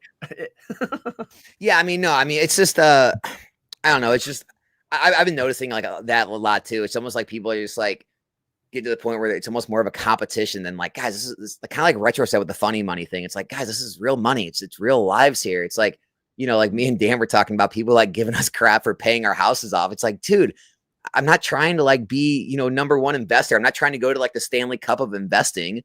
I'm trying to, you know, position my life in a way where I'm not stressed out. I'm enjoying every day. I'm making a living doing what I like. Like I'm putting money aside to where, you know, it's going to pay off in the future, or I feel like it is. It's like, I think too many people are worried about making the absolute best decision, buying the exact bottom, but selling at the exact top, putting the money in the exact right place. And I think sometimes you just have to make decisions that, you know, you think are, you know, at the risk level you want, and, you know, let it go and stop worrying every day. The worry kills you, right? Like, I forget who said that, but like, it's like someone said, you know, it's like, it's not the hard work that kills you. It's the stress that kills you. And I think people are just too stressed out. And if you would just kind of like put your head down and just get on the grind and not worry about so much, a lot of the times, like 90% of things you worry about never come true anyway. I don't know. Well, now that your house is paid off too, like you can take so many more flyers. You can try so many other things. Like you have like so much more of a buffer too. So like with your investing moving forward, you're probably going to do crazy good. You know what I mean? Because like you don't have anything to worry about anymore. Like you've built this really successful business. You're doing really good on YouTube. And now, well, unless Dan's dystopian future takes over and all this stuff goes to zero. Yeah, I mean, that could happen. One thing I want to say too is like I don't talk about it as much, but a year ago, roughly, I need to look back and find the short. I was on a live stream and I said that I bet within 1 year there will be a Scarlet Violet Era booster box that's $300. I've talked about the right tail too. Like I definitely talk about the left tail. I think generally most of PokeTube, like Retro, we are in somewhat of a bubble, right? I've been on Retro's channel. Alex has been on Retro's channel. We've all been on each other's channels. You guys have been on PokeFlips. A lot of the same names, a lot of the same people. If you step outside of that bubble, if you type in Pokemon investing on YouTube and you go into incognito mode, not logged in, not tied to your algorithm, tied to our space, there's some right tail for you, Retro. I promise you. I promise you there's some right tail. I've watched videos of people saying pre-order Destined at $270, sealed only goes up. You will make, it will be $1,000 box in 2 years, which it might be. Like I will give you all that bull case. Actually, before we went live, I gave a little bit of bull case to Alex and Retro, and I think I slightly surprised Alex. I said this, I think, I'm not like putting my whole life savings into it. I think Destined Rivals will hit 300 before it hits 250. Surging is 250, whatever it is. Journey Together, what was 270, 250. Now it's what, like 220. I truly think if Surging and Journey are 220 to 250, I think Destined Rivals should be 300. I'm not saying to go invest at 270. I'm not saying any of those things. I'm generally going to be a net seller when I get my allocation in. But I can give you bull cases too. I see 5% chance of this, 20% chance of that, 50% chance of that. I think there's a 60% chance that Destined goes up to 300 before it goes down. And then simultaneously bringing in Nuance, bringing in like, I think Destined Rivals will be available under MSRP. And Retro and I actually bet, we bet one of these bad boys. So no. if I'm wrong, I lose one of these to Retro. And if I'm right, I get another one. So I'm putting my money where my mouth is. Hold on. So you're betting it's going to be under MSRP at some point. It's going to go up to 300 in the short to medium term. And then in the more medium term, I guess, 1 year, 2 years, I truly think maybe not the booster box, maybe not the ETBs. I think there will be a Sea and Sky. I think there will be some collection box through Sam's, through Costco, through wherever. I truly think MSRP will be widely available under MSRP at some point. Or yeah, Destined Rivals. Well, Miguel, dude, thank you so much for all the gifted memberships, guys. Make sure you thank him if you got one of those. Really appreciate the support, brother. Man, like I said, I'm less bullish. I was actually on the other side. I think it might get down in like the 220, 240 range on Destin, but I'd like for Dan's scenario to play out. And one thing people get really tied up in, like, here is one item and it needs to either be a good investment or a bad investment. Right. It can't be like Alex, you got kind of called out for flip-flopping to some extent, right? You got called out for flip-flopping on the Charizard UPC because you said you didn't like it when it was 200, 250, whatever these crazy pre-orders were. And you said, I think that's a bad investment. I think that's kind of like a trap. I think that's bad. And then when it goes down to 90 or whatever it was. I think I talked to you, didn't I? Or I was we texted about it, and it's like, you said the product was a bad investment, which it was. So like I generally think the short term for Destined will be up, and then I think it will go down a bunch when it gets reprinted within its normal reprint window. And then like at 2 years, if we're talking 2 years from now, if Destined is a $200 box, if it's a $300 box, I'll be more like, hey, this time frame history, like I think long term it will do fine. I just generally think 270 out of the gate, even though it might tick up some, I think there's a lot better places to put your money. Same thing goes for Journey. Same thing goes for like prismatic products, generally speaking. Yeah. No, I feel you. I'm with you on that, man. But people get stuck in like it's one item. It needs to be good or bad for eternity. You can't. You're a flip flopper. The thing went down 50% or it went up 10x. You're a flip flopper. If it's not into eternity at any price point, not a good investment. Well, and that's the fun part about being on YouTube, right? Because like we have people can like splice like clips together and be like, Alex, you said it here. You said you were bullish on PC ETBs. Like, well, yeah, you could buy them actually on Pokemon Center back then. Like, I'm not bullish at $250. Like, that's different. No, you said. It's like, okay, you guys gotta chill out, or I thought booster boxes were good investments. Well, yeah, they were. I mean, I'm not saying they are at 270, but and you know what's funny? Like, odds are in 5 or 7 years, they'll probably still, if Destin does what like other top sets have done in other eras, it'll probably still keep up and probably beat the S&P even at 250 or whatever. But it is funny how there is no nuance ever. You're not allowed nuance online. Have you looked at the set list for Heatwave? I know you opened some Rocket, but have you seen Heatwave, like the other half of what's going to be in Destin, like all the Misty stuff and the ho-oh? Yeah, it's a big set.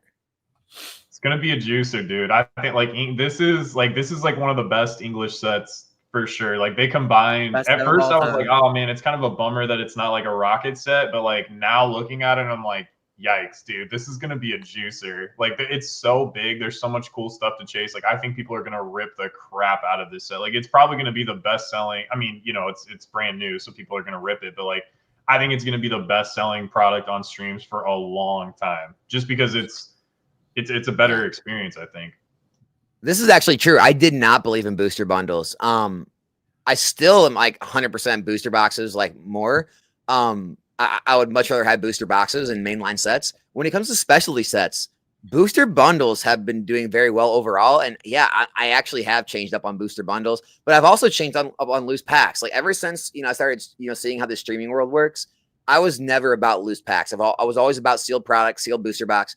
But now I've become a lot more accustomed to holding on to more loose packs, is because, they are investable. Like, streamers need these packs. Dan needs these packs. And it's just like, you can't order infinite amounts of them. And so it's just like you buy on the way up. And so if 151 is $20 a pack in, whatever, a year or 2 years, it's just like, well, streamers are going to need them. They're still going to be selling. And so like loose packs can still be investable too. And so, yeah, same thing with bundles. And it is crazy to see some of the like oh my God, I'm spacing on the word right now. Some of the premiums that the bundle like sealed displays and even the sealed cases they're going for on the market. So yeah, I was definitely wrong. I'll take the L on the bundle take. Well, and about the packs too, like it's much easier to buy packs in volume at a percentage of market than it is to buy like a booster box case or something like that. And it's also a lot easier to offload that position. So even if they like slightly underpace, or even if they underpace by like 20% compared to like the booster box or the ETB, the liquidity of like that position is something to be considered. Like that's maybe an intangible to be considered too. And then again, like being able to buy like 1,000 packs, 2,000 packs at like 85% is a lot easier than being able to build out like the same size position in like booster box cases and get people to sell them to you at like 85%. So. Yeah. But yeah, guys, feel free to leave any questions if you guys want us to take anything in the chat. Retro, Dan, you guys have any topics you guys really wanted to touch on while we're here? Any questions? Any ideas you wanted to spread to the world? Yeah, you go, Dan. I don't have anything that comes immediately to mind. I was just going to follow up on you talking about loose packs. I think a big thing too is like very, very dependent on what you're able to move. Like Alex and I, we can sell packs at a slight premium to market, right? Well, yeah, and someone said this right here, like which packs are ripped most. I'll give you the exact data. I'm a little bit more organized than Alex, I think, as far as the back end, as far as keep throwing the spreadsheets together. So I will bring you those numbers right now. The problem is I make too many different listings because like sometimes I'll have bounty nights, sometimes I'll have random pack nights, sometimes so it's like I don't have a nice clean packs. It makes it a mess. I sell all mine in 9-pack lots, 36-pack lots, so it's clean. Yeah. So year to date, this is one stream operation. We're live every night on Fanatics 5 days a week. We've sold 74,000 packs year to date. This is as of like a week ago. 10,000 packs of Prismatic, 8,000 packs of Paldea Evolved. Crown Zenith at 7,500, 151 at 6,000. These are rounded slightly. I'm not giving you the exact, but about 4,400 packs of Surging Sparks, 3,700 packs of Astral Radiance, 3,400 Fusion Strike, and then on down. But yeah, we had one random week where a couple of our big whales came in and just bought like a couple thousand Astral packs in a week. So Paldean Fates isn't up there for you. Paldean Fates is 3,200. So it was literally the next one I was going to say. Okay.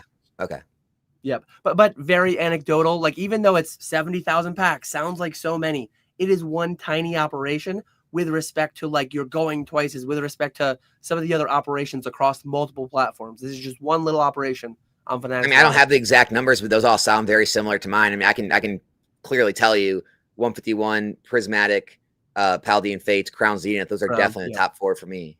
Yep. So yeah, makes sense, man. Greg with the super chat. The trio we knew we needed. Oh, we never knew we needed. Looks like a new powerhouse podcast to me. See y'all next Friday. I like it, Greg. Appreciate you, man. I was gonna say like I'm just interested in you guys' opinion because like for the longest time, black and white was like the redheaded stepchild of like Pokemon, like the whole black and white era. Like no one liked it, and now like people are so like I think it looks cool too, but like I just think it's so funny. Like, do you think it's like actual genuine interest, or do you just think it's like a fact or a function of like where we're at in the market? Because there was like what, like 1 million plus, 2 million plus people sitting in like, you know, some of them were robots, blah blah blah, whatever. But like, people are hyped for the black and white set coming. Like, what do you think about that? Given that like the actual black and white era like was so kind of shat on for so long. I think it's more the set itself, like the first ever where they're actually separating the two different ETBs, the amount of illustration rares they're going to put in that set. Like, I just think it's more of like a tell on like the set itself and not like maybe the era as a whole. I don't know. Me personally, my take is that like consumer demand is so fickle. It is so fickle. Remember Scarlet Violet, silver borders, it all sucks. Everything was widely available. I'm not talking like in the distant history. I'm not talking in like prehistoric times. I'm talking 8 months ago, 10 months ago, 12 months ago. Every SV set, I forget when Twilight came out exactly, but SV1 through SV4, even early SV5, Twilight's SV6, right? Yep. Every set was available for under 100. And people were generally like bearish on it. People generally didn't like it.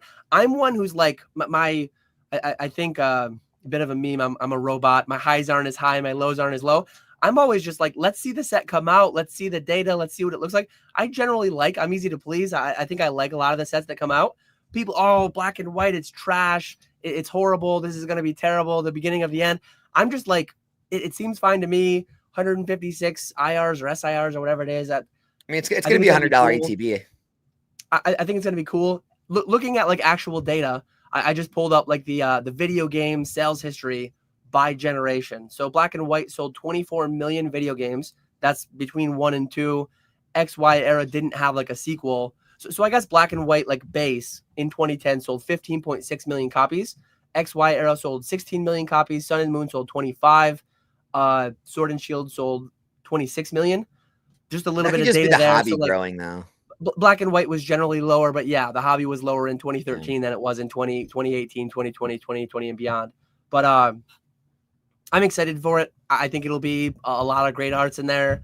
I think people just get way too one way or the other. People get way too like strongly for or against things, and people just like that emotional reaction, divisiveness, and that's the content that gets clicks. That's the things that people just go for in this day and age. Dude, the best take ever is people saying they need to start creating worse sets so the demand falls. Like people are getting upset now. They're creating good sets. It's the outrage economy of the social media era. It's just wild. They need to make worse products.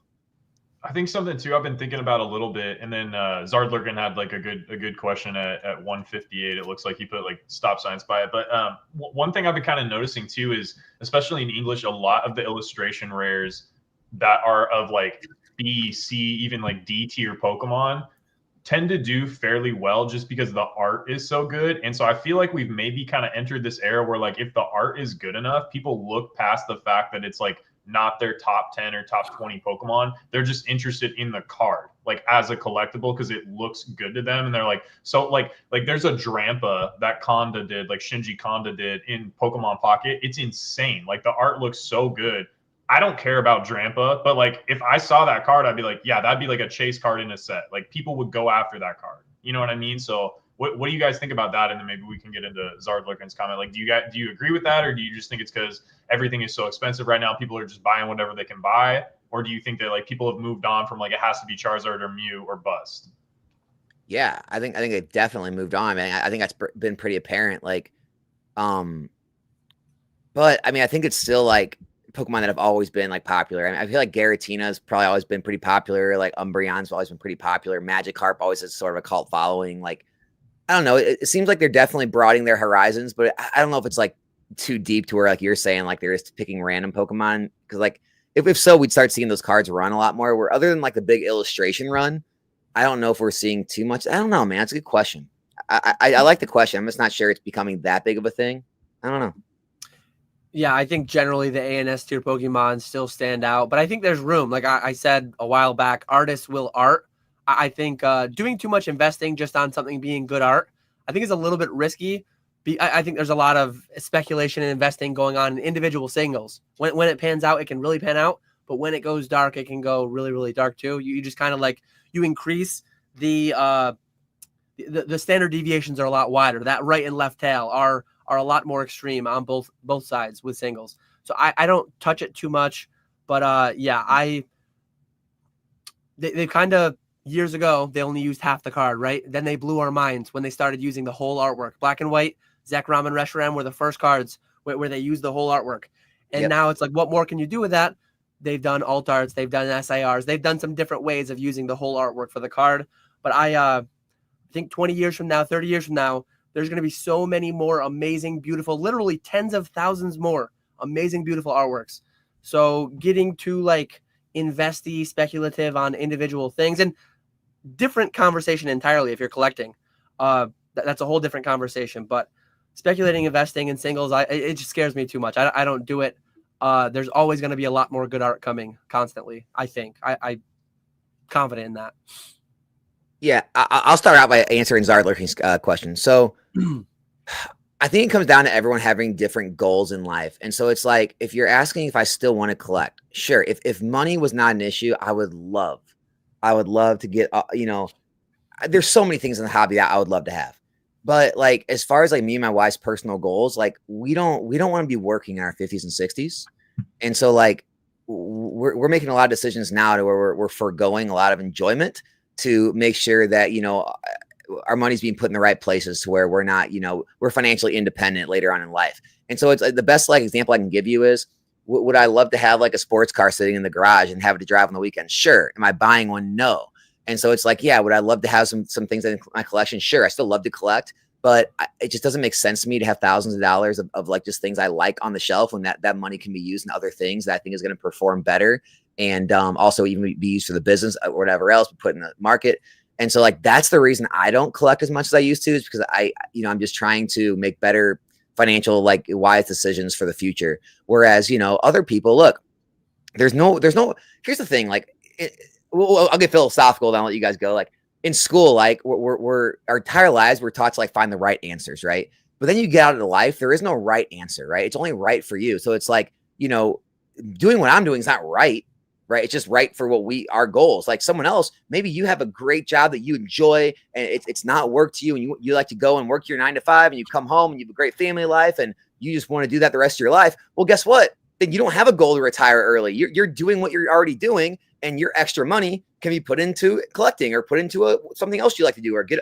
And so it's just like, everyone's got different things they enjoy, different lives. And so it's just like, for me, it just doesn't make sense. But if you're in a great situation and you have disposable income and you want to blow on things you like and you're not worried about value, then absolutely, I'd be collecting all day. So that's my take why I don't really collect as much as I would like to.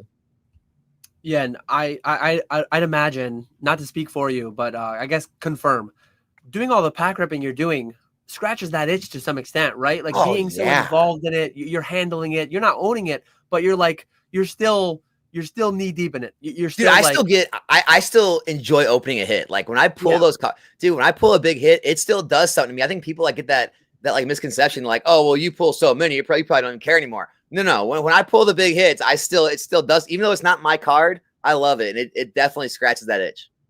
And I'm going to sound super corny here, but like I'm collecting experiences. I'm collecting, like I've consigned, I've handled, I've middleman. I've like experienced and been a part of a lot of crazy cards in the hobby. I go to conventions a few times a year, get to be inside of all this stuff. It's wild. But generally speaking, peak collector Dan was 2014 to 2019. I had less money. I had more time, but the more time is really what did it. Even when I was peak collector, I was still flipping a lot. I wasn't investing as much, speculating a little bit. But truly, what it comes down to at this point, I just don't value it as much as the general market for most of these things. Like there's some price point where I'd like to own a lot of it, probably, but they're really, like, I've got these shelves behind me and they're full, and I've had cabinets full of things, and I've kind of like hit the summit. I've used the analogy of like going to the top of Everest, and I don't just sit there the rest of my life. I go to the top of Everest, I take a picture, and then I go on to the next mountain, and I do that. And I've still got it beside me, but I've opened a box of every product that exists. Base set first edition English was the only one that I never opened. And I've opened packs of that. But my first goal when I got back into the hobby in 2014 was like, holy crap, Phantom Forces is the newest set number 70, whatever. And I wanted to open everything I missed. I opened Call of Legends. I opened Skyridge. I opened Neo Destiny. I opened one of every set between 2014 and 2018. I want to say I completed that goal. So I've kind of like checked the boxes on all that stuff. I've kept some memories from along the way. And other than that, it's like I'm striving for the same financial independence goals. And one thing I want to add too before retro goes is that, like, we hear so much about investing because we're on investment channels. You're following Nostalgianomics. You're following Retrospecs. You're following Catch 'em All Collectibles. You are following. So it's like growing up. I didn't grow up here, but it's like if you grew up in Queens. I'm a Mets fan. If you grew up in Queens and you're like, guys, it's like everyone's a Mets fan. Can you believe there's 30 teams in the majors, but everyone's a Mets fan? Like, what are we? So you are putting yourself in a space disproportionately with people that are investing and speculating and talking about money. If you go to your Walmart, if you go to your LGS, if you go to like random places out in the wild, you will hear so much less. This is so down a rabbit hole in the weeds. This is so deep. So it's like, don't go into Shea Stadium. Don't go into Citi Field and wonder why everyone's a Mets fan. And I know Zard Looking, one of the homies around all of our chats all the time. I'm not trying to like be mean or anything. I'm just that needed to be said because there's so many people. A lot. We all get that comment every time. Like, yes. Why is all you care about investing? Like, you came to a Pokemon investing channel. Yeah.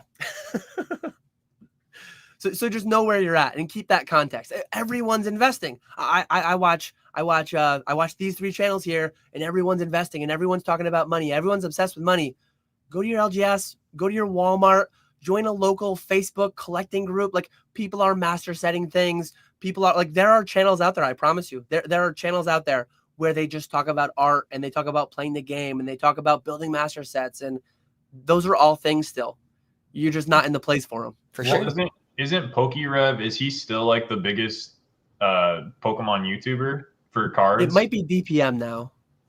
And is his stuff like, does he, I'm like, I know he's like an entrepreneur, but like, isn't his stuff like mainly collection focused? Like, doesn't he mainly like rip packs and like talk about collecting and like cards and stuff? Like, he doesn't really talk about investing or finance a lot, does he? He shows like prices when he opens cards, I think, which some people don't like. But like DPM, Deep Pocket Monster, he's actually 1.6 million. I think DPM gets more views overall monthly than Rev, but he still has less subs. Are you throwing shade at Rev? Yeah. Jeez, dude, chill out. But I think DPM is more like the cards. I think he still goes to conventions. I looked at his latest video. Well, the biggest channels have always been the cards. So Leon Hearts, the Unlisted Leaves. Yeah. That was the point I was making is like, to James, this is so down the rabbit hole. The biggest Pokemon card channels are still like collector channels and stuff. I actually watch it funny. Like I watch these guys, or I guess like listen to their podcasts. Like it's one of my favorite podcasts. They talk a little bit about the market, but it's almost entirely like collecting, you know, and it's like interesting to hear because it's just sort of like, I don't know, a breath of fresh air. But yeah, I mean, I'm pretty much exactly where Dan and Alex are with it. Like I'm not like a huge collector just in general. Like I never really have been. Like I collected cards when I was a kid and stuff like that, but I'm not like somebody. I like clothes and shoes, but outside of that, I don't really collect a lot of stuff. But what I will say too, and maybe you guys can sort of empathize with this a little bit, is like when I got back in, I sort of fell victim, but like I was really not impressed, but the argument around pop reports, I think, because like I'm so financially brained, like the pop report stuff, like, okay, like, you know, because this is so rare and it's so hard to grade and it's really hard to pull and it's a popular Pokemon, like, of course it's going to go up in value over time. Like that argument made sense to me. And like, I really latched onto that. And I thought that a lot of this stuff was like irreplaceable. Now that I've been here for a long time and seen some of the like rarest things come up for sale over and over and over and over again, it's kind of killed it for me a little bit. Like, I don't know if you guys feel that way. It's not to say I don't still think they're cool cards or whatever, but I feel less like FOMO to like really get this stuff in a short time frame, because it's like I can probably always get it, because even things that I thought that I wouldn't be able to see again, I've seen come up 2 times, 3 times, 4 times, 5, you know what I mean? So now, like with stuff that I sort of like collect or sort of like invest in long term, or sort of like speculate, collect a little, like I like this stuff, but it's things that I feel that I like know that I can't replace, either because they're like 101s or they're in hobbies where like I know who the main collectors are and it's dudes with like billions of dollars in Hong Kong type thing. So that is more attractive to me now than like master setting like Japanese Aquapolis, or you know what I mean? Like it's not to say I don't, but I don't know, like maybe if I got to, like, if this stuff keeps up and I became like some crazy Deca millionaire or something like that, I think it would probably be cool to like put some sets together. You know what I mean? In PSA 10, like I'm not trying to hate on it or whatever, but like, has that happened to you guys at all? Like, do you, like, now that you've seen things over and over and over again, does it sort of like make it feel less special to you, or not really? Well, you know me, Retro. Like, I'm not a rarity guy. Like, you know, it's probably why I butted heads with a lot of people when I got in the hobby. Like, I'm just not about like conditional rarity and rarity. Like, it's just, I don't know. It doesn't do it for me. Like, you know, I'd much rather collect like a, you know, one of these alt arts that like is just so beautiful than just like this random card that like isn't that cool looking, but because, you know, it was, no one kept it nice, and because someone got a high grade, you know, it's worth more. Like, I'm just not really into that. So, I mean, you know, I don't really pay attention to those markets, like all the real niche, you know, trophy markets and high end, like, you know, slab markets. So like for me, no, it's not ruined. Like, I still look at these, like, so when I run these like slab nights where like you have a 1 in whatever chance to give, dude, a lot of these I don't even want to put in there. I'm like, I want to keep them, like, but I can't right now. And it's like, I still have the feeling of wanting to collect them. I want to fill up my shelves with all of these beautiful like alt arts and SIRs and illustrations. And so like, it hasn't killed it for me, but like, again, I've never been like on that like rarity bandwagon. So like, I guess it's different. And me personally, like I had a collection of almost 1,000 slabs at one point. And it's so cumbersome. I had a collection of almost 1,000 slabs. I still have a cabinet in my house that is filled with, like, it's been rated so many times for all the Sun and Moon tag teams, for all the full arts, for all the everything.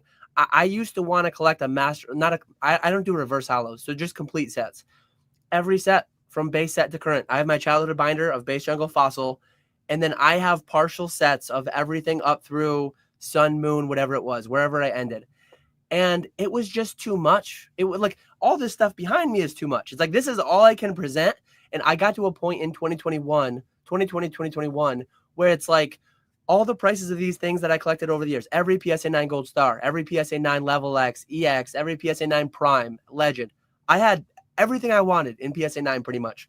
I was starting to get into the full art Pikachu trophies. I was starting to get into, like, I've done a lot. I checked a lot of the boxes off that Collector Dan wanted to do. And then once I got there, it's like, this stuff's all sitting in a safe. And I have to take out this extra insurance policy to even feel comfortable owning it anymore.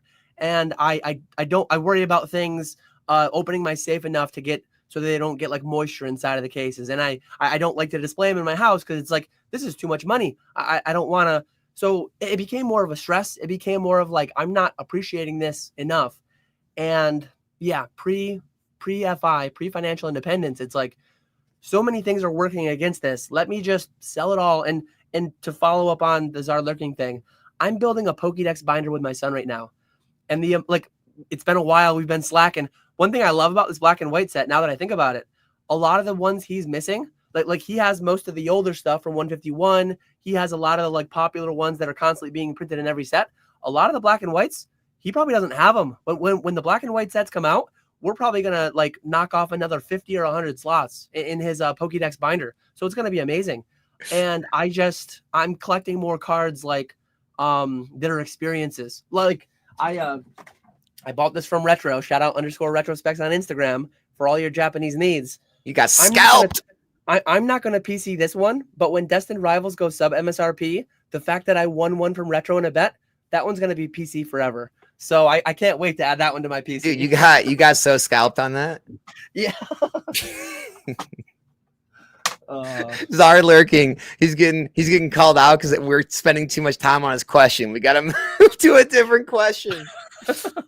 I will say too, to Dan's point about displaying, like that's the one thing. Like I like that closet that you shoot videos in sometimes, Alex, with like all the DBZ, like perfectly, like that's like aesthetically, like it looks sick. Like I could see going. And those were so like inexpensive to find all of them. Yeah, but it looks good and like you're enjoying it because you've like taken the time to like, you know, set it up and make sure everything's in its like proper, like it looks good. So I feel like that's part of it too. Like if everything's just put in your closet and you like in, you know, a safe or whatever and you never see it, that's kind of a bummer. But like you have it set up to where it's like every time you go in there, you get to see all this cool stuff and it's all arranged. So I think that's part of like the enjoyment side of it too. And to Dan's point too, like that's exactly why like I was so much more bullish on buying modern sealed product. I'm like, okay, so if all these cards are going to be put in safes anyway, not enjoying them, like why wouldn't I want to be in something that I feel is going to perform better?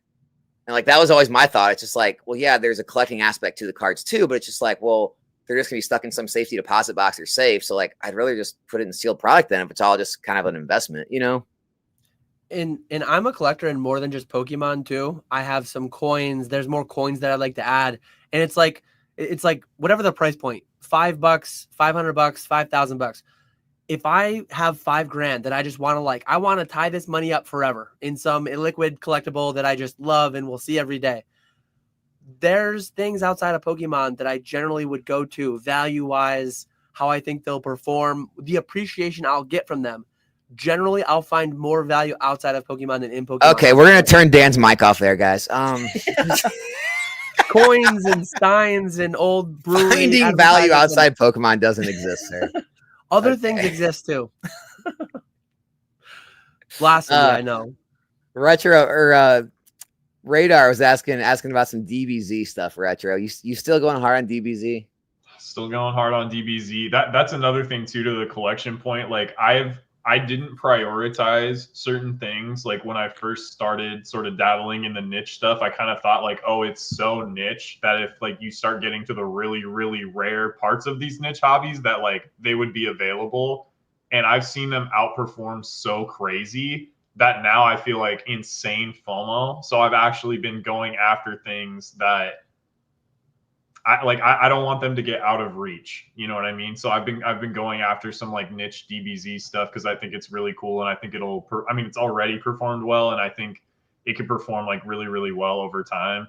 Yeah, I don't know. Like I like Pokemon too, but it's a little easier I think for me to like collect DBZ because it takes longer to find the stuff I want because it's so rare. Whereas like with Pokemon, there's so much to collect that I'd go broke. Like I'd go broke. You know what I mean? Like it's cool with DBZ, and like I like it more because to Dan's point about like you get to the top of the mountain and it's like now what?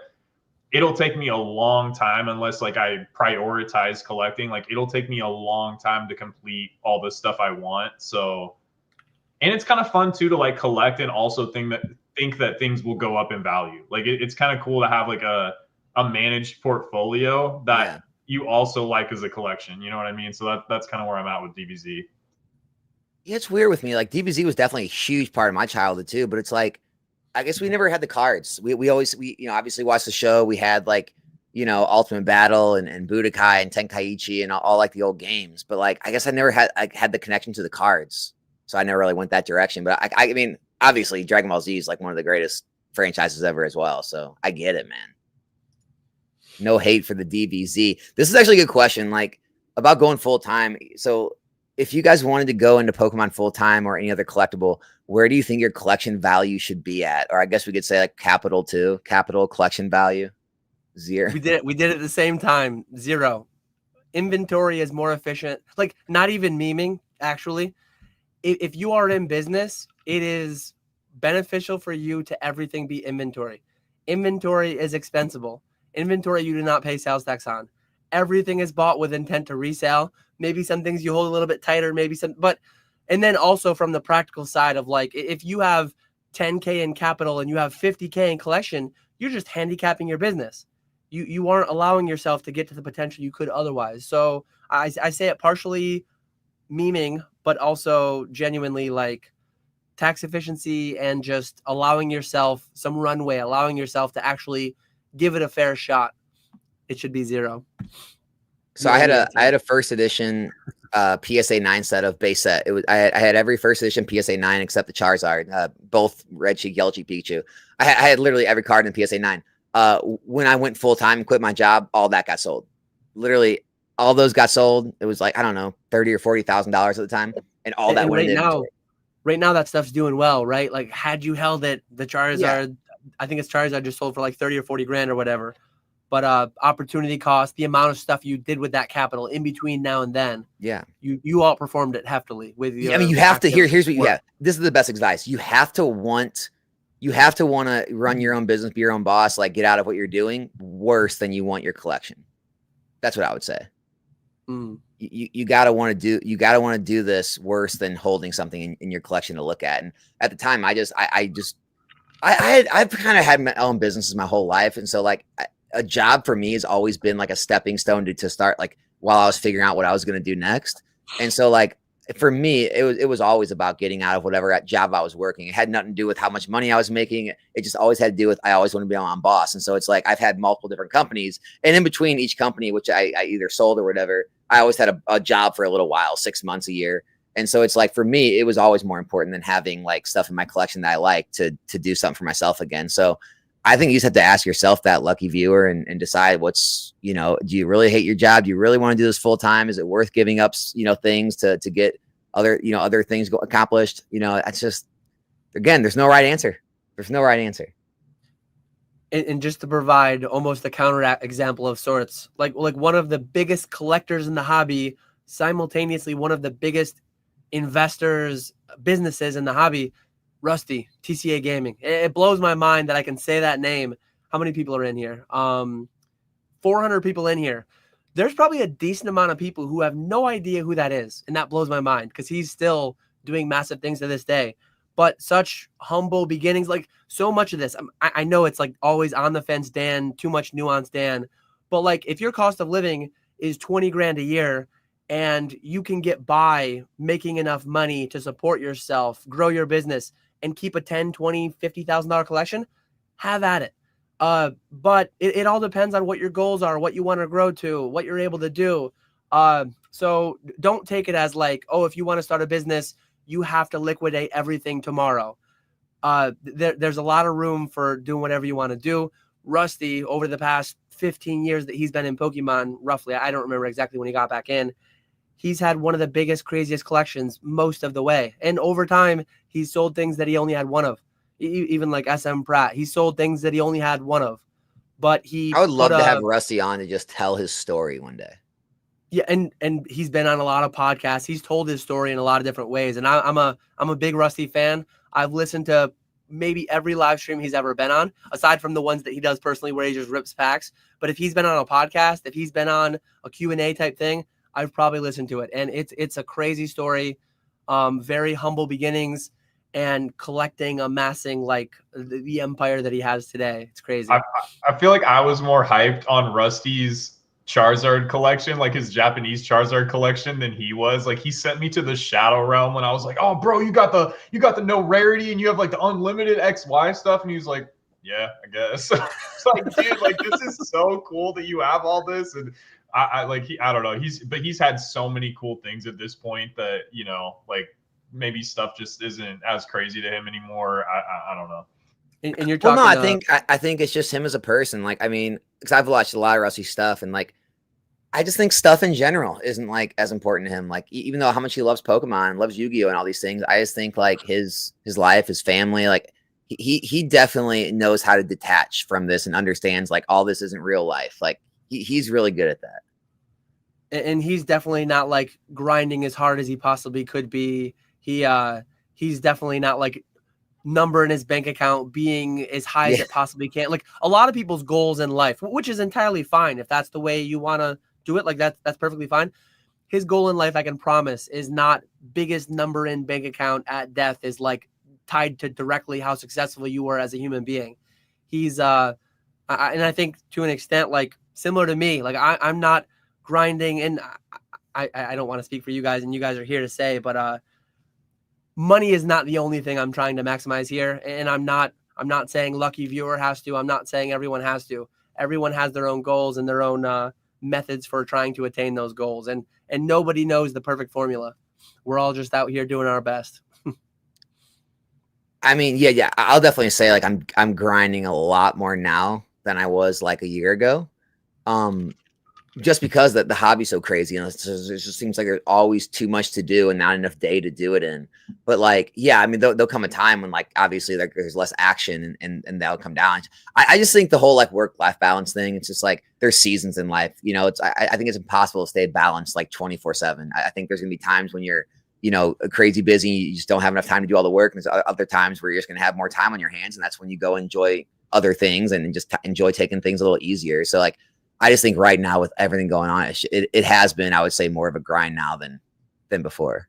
And here's kind of a morbid question, but like, here we go. If you knew you were going to die in 5 or 10 years, would you be working the same way that you're working today? So I'm almost asking in a more morbid way. Are you grinding this hard right now because you think this isn't going to last? Or do you just enjoy it and your goals are growing the business and you're actually like, you working the 80, 100-hour weeks or however many hour weeks you're working, that's genuinely the most fun, most fulfilling thing you can do today in your life? Like, if that question makes sense.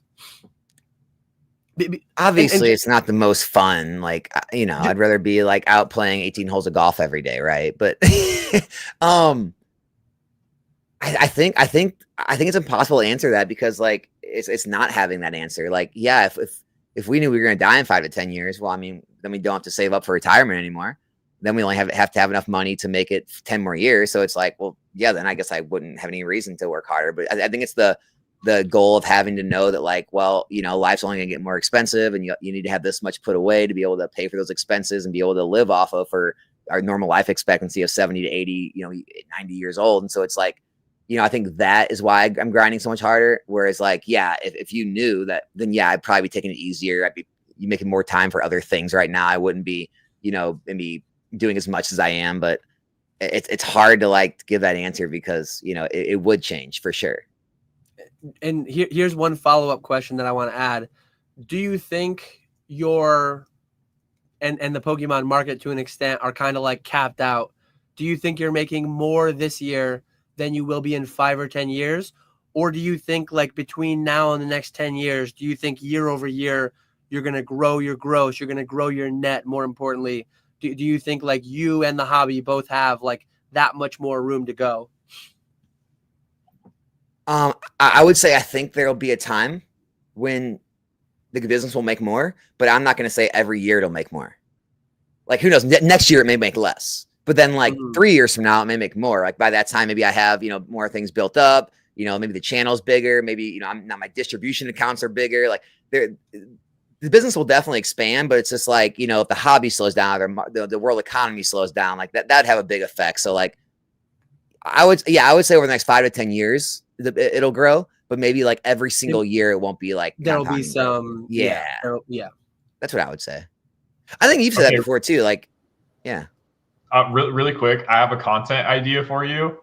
Your buddy who's like your business partner, you guys should go golfing, have him like film you, like, so it's just like quick of you taking shots or whatever. If you bogey a hole, you have to open like an expensive pack or something. So it's like a double dipping or whatever. Like, dude, I feel like that kind of content would print. You'll make enough off the ad revenue off that video to pay for the round of golf. Well, that's ridiculous. You don't actually make money on ad revenue.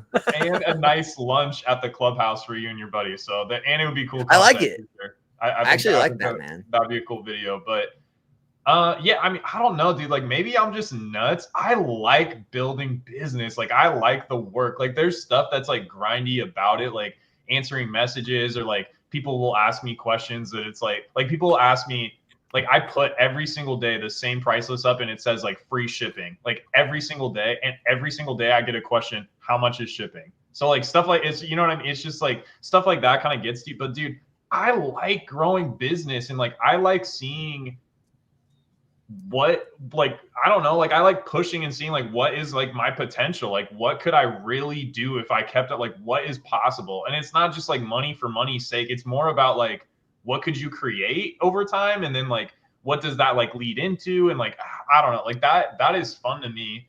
But to your point about like would I be living the same, I mean, there's like places I want to go and things I want to see and food I want to try in different countries and cultures I want to experience. So that would probably get expedited if I knew like, okay, you have 5 years to do this. But it's not like I'm putting that stuff off. Like we went to Hawaii earlier in the year, and like we're planning a Japan trip, later in the year. So like I'm doing stuff I want to do. It would definitely like speed up that timeline for sure. And then to like the business growth part, I underestimate like every year, like when I do my year-end numbers video for YouTube, I'm like, oh yeah, like I'll probably do this. And then like, and part of it is market growth too, but like, it's nuts. Like it's nuts to see where things, and it's at some point there will be diminishing returns for sure.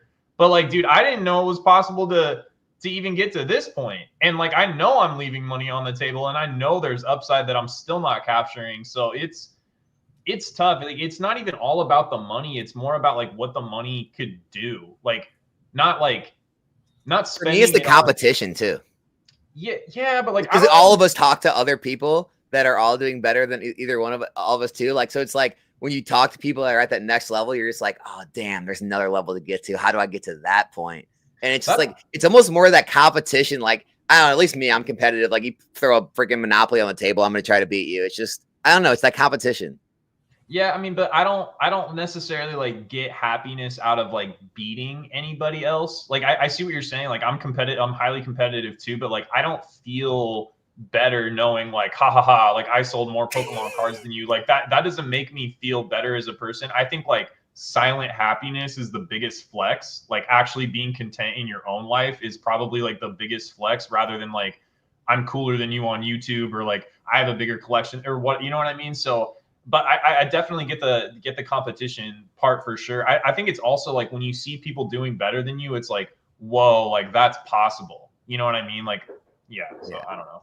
I pull up this one because it kind of goes into what we're talking about. So Alphonse, my problem is that we talked about, I'm competitive, where if I can't do it at like the highest, if I can't like try to get and start competing at the high levels, I don't want to do it. Like I can't be, it's kind of like why like I just can't. I played like really high level hockey when I was growing up. It's like I can't just go out and play men's league. It's like it doesn't do it for me. It's kind of like this, like Pokemon. It's like I couldn't be a card shop player. I couldn't just go play at the card shop for fun. I would have to like get really in depth, really do my research, watching all kind of content, building the perfect deck, trying to figure out what everyone else's decks are. I would have to try and compete, get to regionals, get to worlds. Like that's how I would have to do it. And knowing that I don't have the time to do that, it kind of turns me off to the game. So like I do love the game. I played it. It's just I don't have the time to get great at it, and so it's just like I don't even want to try it because I can't just be a casual at stuff. I'm just not built that way. The game's kind of boring too, right? Like Pokemon is a card game from what I understand. Like it's kind of like I like old school Yu-Gi-Oh! Like that was like a fun card game, but like modern Pokemon looks kind of boring. And I'm not saying it doesn't take like skill or intelligence to be like really good at it, but like it doesn't really do it for me personally. Like I'm not super interested in the game. I respect it though. I respect it.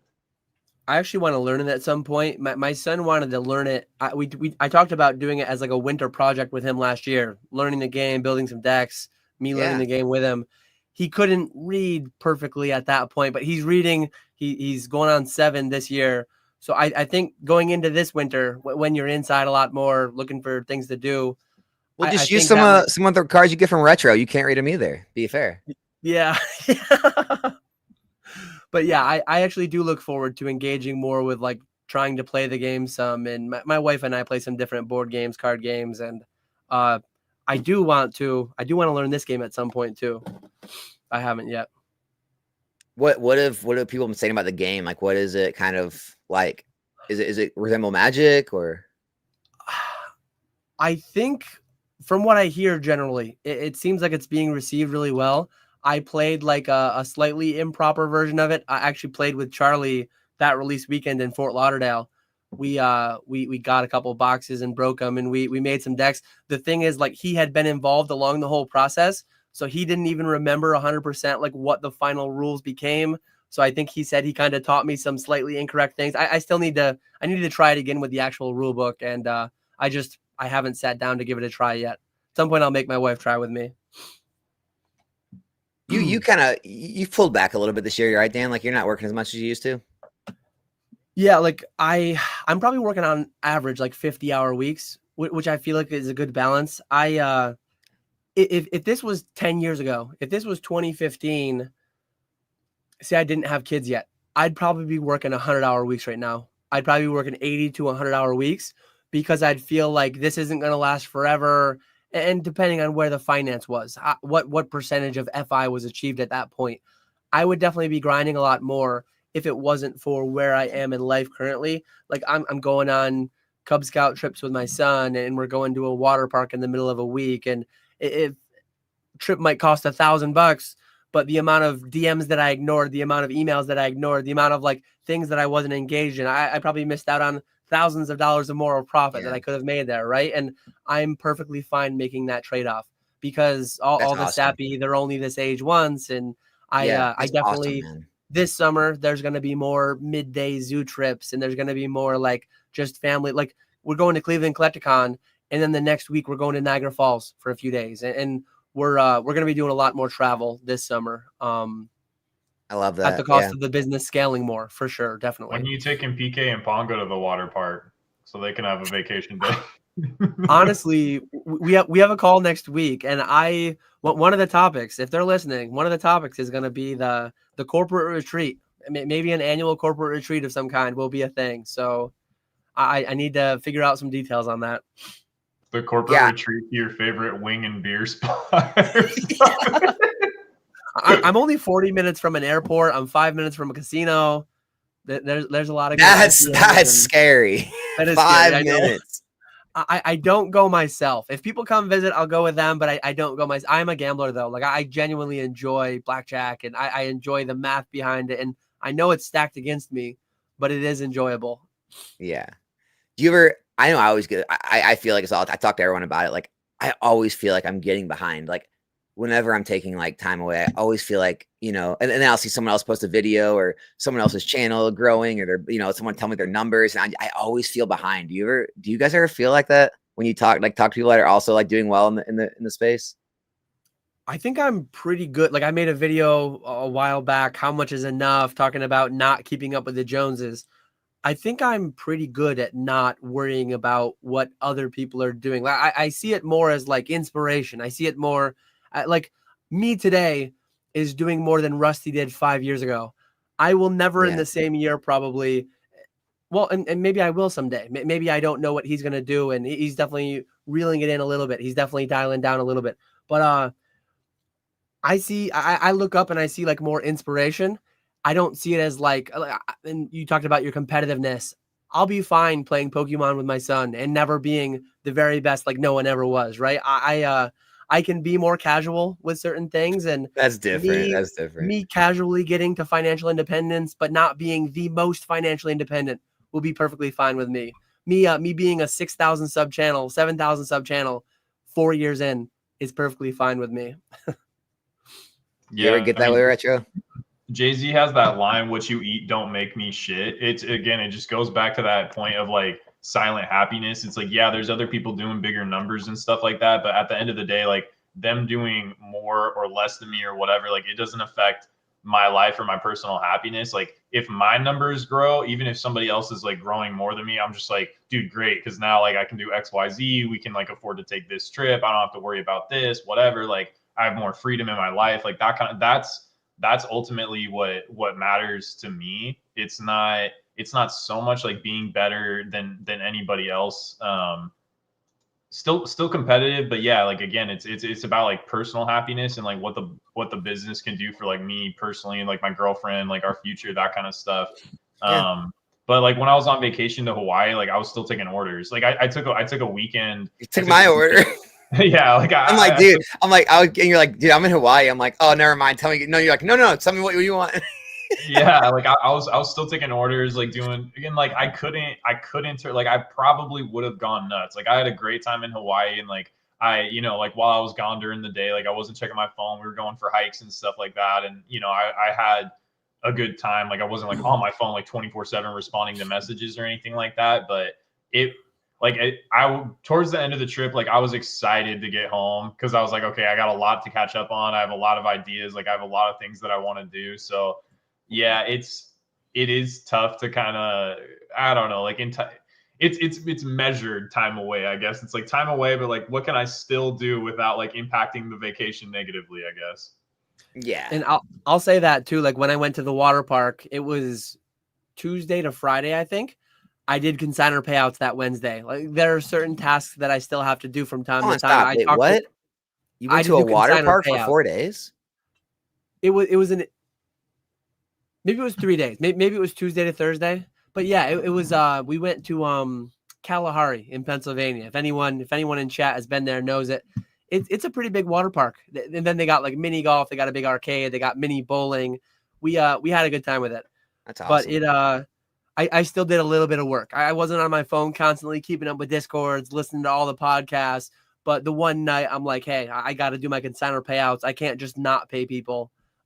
So yeah, that I'll always be doing something to some extent each week.